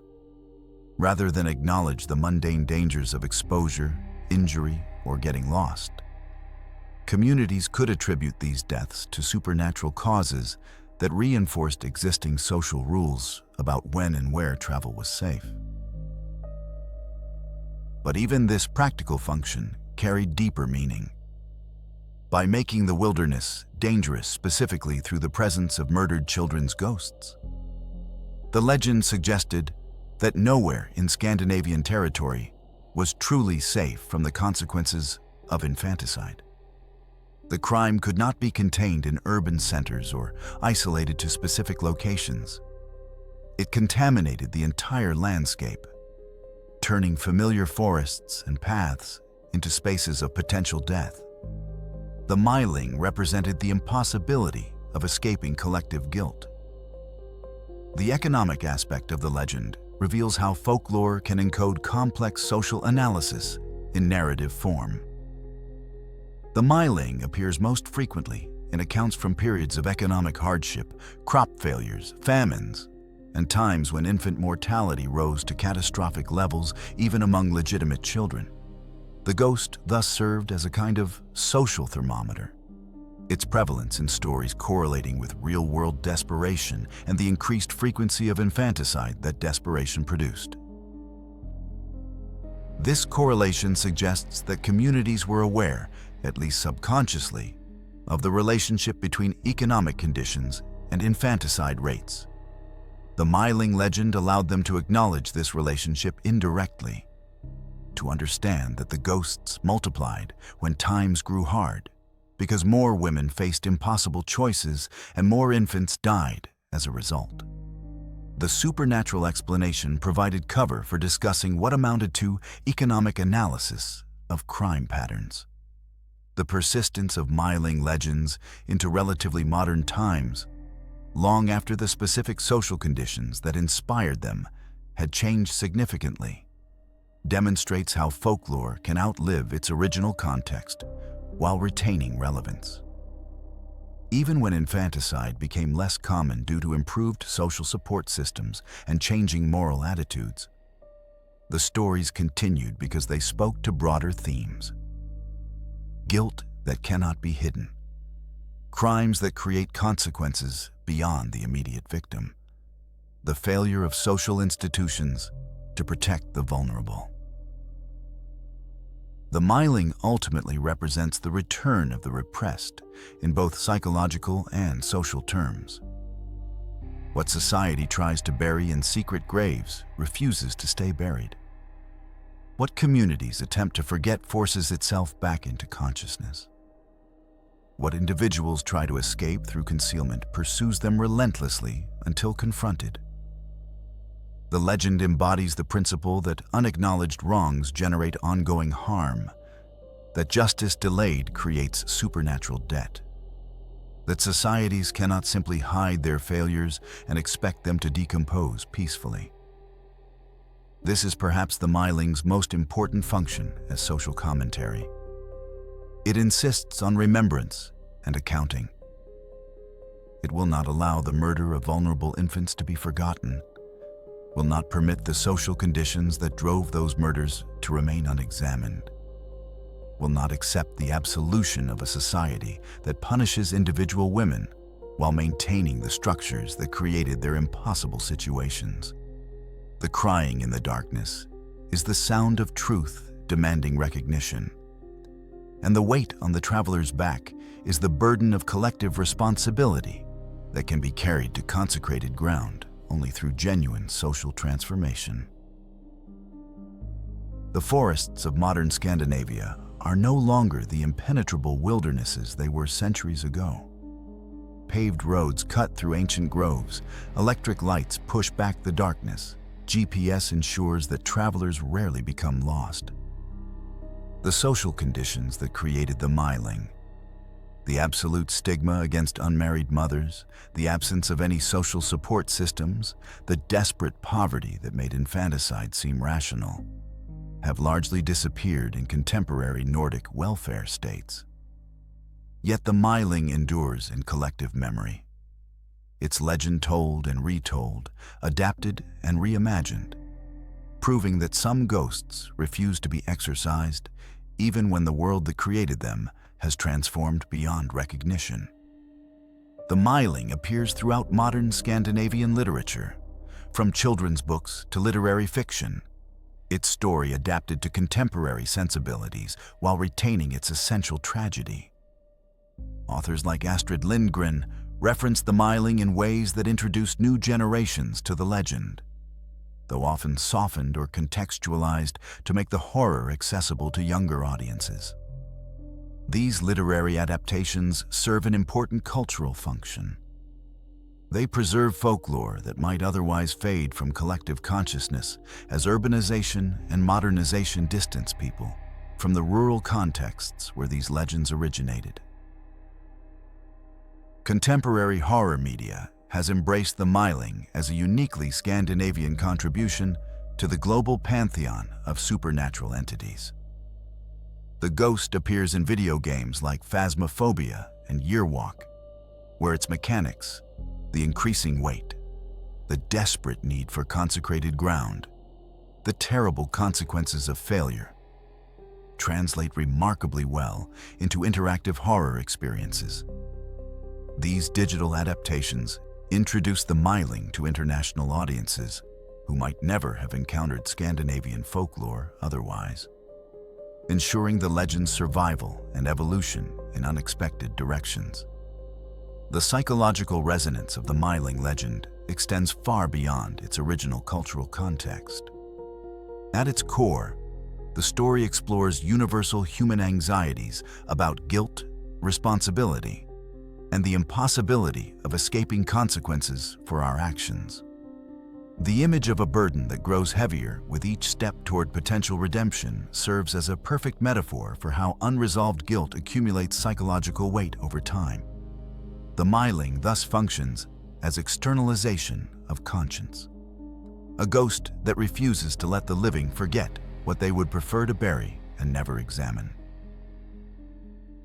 Modern psychology recognizes phenomena that the Myling legend anticipated centuries before formal psychological theory developed. Post-traumatic stress disorder, particularly as experienced by those who have lost children through any circumstances, manifests symptoms remarkably similar to Myling hauntings.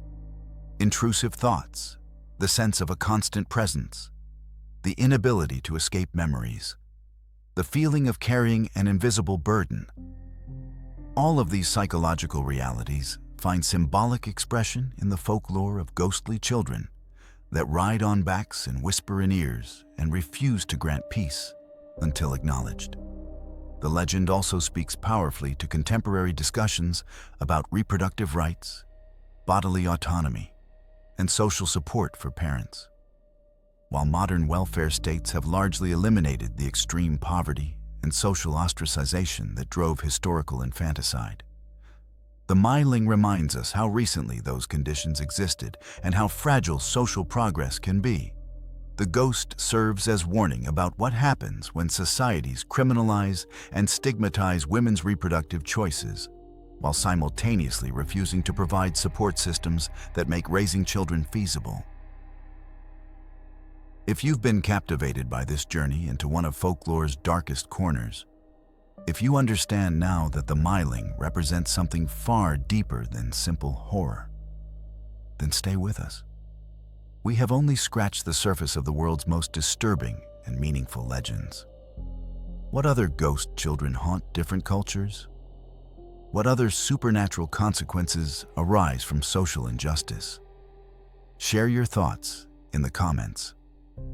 Which aspect of the Myling legend disturbed you most? And what folklore from your own culture explores similar themes? Your engagement helps us understand what content resonates, what mysteries you want us to unravel next. The Myling's relevance to discussions of social justice and collective responsibility has only increased in recent decades. The legend can be read as a commentary on how societies create conditions that harm vulnerable populations and then punish individuals for responding to those conditions in predictable ways. The mother who commits infanticide is both perpetrator and victim of a system that offered her no alternatives. The Myling that haunts random travelers distributes the consequences of that systemic failure across the entire community, suggesting that social sins cannot be contained or limited to those directly involved. This interpretation resonates strongly with contemporary understanding of how poverty, Lack of access to healthcare and education and social stigma create cascading consequences that extend far beyond individual choices. The Myling becomes a metaphor for how societies try to bury their failures. Literally, in the case of hidden infant bodies, figuratively in the case of policies and structures that harm the vulnerable, only to discover that what is buried does not stay buried. The consequences return, demanding acknowledgement and redress, growing heavier with each attempt to ignore them. The environmental dimension of Myling legends carries particular significance in an era of climate change and ecological crisis.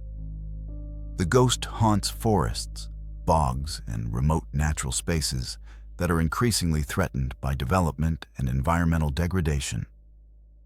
In some contemporary readings, the Myling serves as guardian of these wild places, punishing those who venture into without proper respect or preparation. This interpretation transforms the legend from purely social commentary into ecological parable about humanity's relationship with the natural world. The archaeological reality of infant burials in unusual locations, beneath floorboards, in walls, in unmarked graves, continues to surface as old buildings are renovated and rural areas are developed. These discoveries prove that the Myling legend was rooted in historical fact, that infant bodies really were hidden in exactly the places folklore suggested. Each discovery reignites discussion of the legend and forces contemporary Scandinavians to confront an uncomfortable aspect of their cultural history.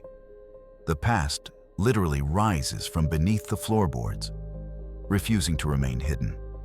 Modern forensic archaeology has developed protocols for handling these discoveries with dignity and scientific rigor. The infants whose remains are found receive proper analysis to determine cause of death when possible, and in many cases, they finally receive the consecrated burial they were denied centuries ago. This real-world resolution of the Myling's quest, the ghost finally reaching holy ground through the intervention of contemporary and changed social attitudes, carries profound symbolic weight. It suggests that societies can eventually rectify historical injustices, even if that rectification comes far too late for the original victims. The legend's persistence in folk memory despite massive social change suggests that it addresses something fundamental about human psychology and social organization that transcends specific historical circumstances. The Myling represents not just the murdered infants of pre-modern Scandinavia, but all victims of social injustice, whose suffering is deliberately hidden and denied. It stands for the principle that wrongs do not simply disappear when buried, that guilt accumulates rather than dissipates over time, that collective sins create collective consequences that eventually demand acknowledgement. The pedagogical value of Myling legends in contemporary education is significant, though controversial. Should children be taught folklore this dark and disturbing? Educators and parents continue to debate this question, weighing the value of cultural transmission and historical education against concerns about age-appropriate content. Those who argue for including such legends in education emphasize that sanitized folklore loses its power and meaning, that understanding the darkness in cultural history is essential for comprehending how societies evolve and what dangers remain if vigilance falters. The Myling also appears in contemporary Scandinavian music, visual art, and performance, adapted by artists exploring themes of guilt, justice, and the weight of history. These artistic interpretations often emphasize the tragedy rather than the horror, focusing on the Myling as victim deserving of compassion rather than as monster-inspiring fear. This shift in emphasis reflects modern sensibilities that seek to understand and contextualize, rather than simply condemn, that recognize the complexity of moral situations where all participants suffer regardless of their choices. tourism in Scandinavia has begun incorporating folklore sites into cultural heritage experiences, with some locations identified in Myling legends becoming destinations for those interested in Nordic supernatural traditions. This commercialization of tragic history raises ethical questions about appropriate ways to engage with folklore rooted in real suffering. The line between educational preservation and exploitative entertainment remains contested, with different communities drawing that line in different places based on their own relationships with these legends. The ultimate lesson the Myling teaches contemporary audiences is about the impossibility of escaping history and the necessity of acknowledging difficult truths about our cultural past. Modern Scandinavia is justly proud of its social democratic achievements, its gender equality, its comprehensive welfare systems. But the Myling reminds Nordic peoples that these accomplishments are relatively recent, that within living memory of grandparents or great-grandparents, conditions were so brutal that desperate mothers murdered their newborns and hid the bodies beneath floors where families would walk daily. This reminder serves as vaccination against complacency, a guard against assuming that progress is inevitable or irreversible. The Myling whispers that the darkness is never as far away as comfortable modern life might suggest, that the social structures preventing desperation and tragedy require constant maintenance and defense. The ghost children still ride on our backs in metaphorical form, the weight of unfinished social justice work that each generation must carry forward or fail under. The Myling endures because it captures a truth that transcends its specific cultural origin, that societies cannot hide from the consequences of abandoning their most vulnerable members. The crying in the darkness continues because there are still vulnerable populations whose suffering is deliberately ignored, still injustices that polite society prefers not to acknowledge, still buried crimes that will eventually surface and demand accounting. The weight grows heavier because unresolved problems compound over time rather than resolving themselves. As long as societies create conditions that harm the vulnerable and then punish individuals for responding to those conditions, the Myling will remain relevant. As long as guilt can be hidden and consequences delayed but never truly escaped, the ghost children will haunt. The forest paths are better lit now, the cemeteries closer and more accessible, but the journey from crime to consecration remains as difficult as it ever was. And the weight of the damned has not diminished simply because the world has changed. The Myling waits still in the darkness between what we claim to value and what we actually protect, crying for justice that remains perpetually just beyond reach.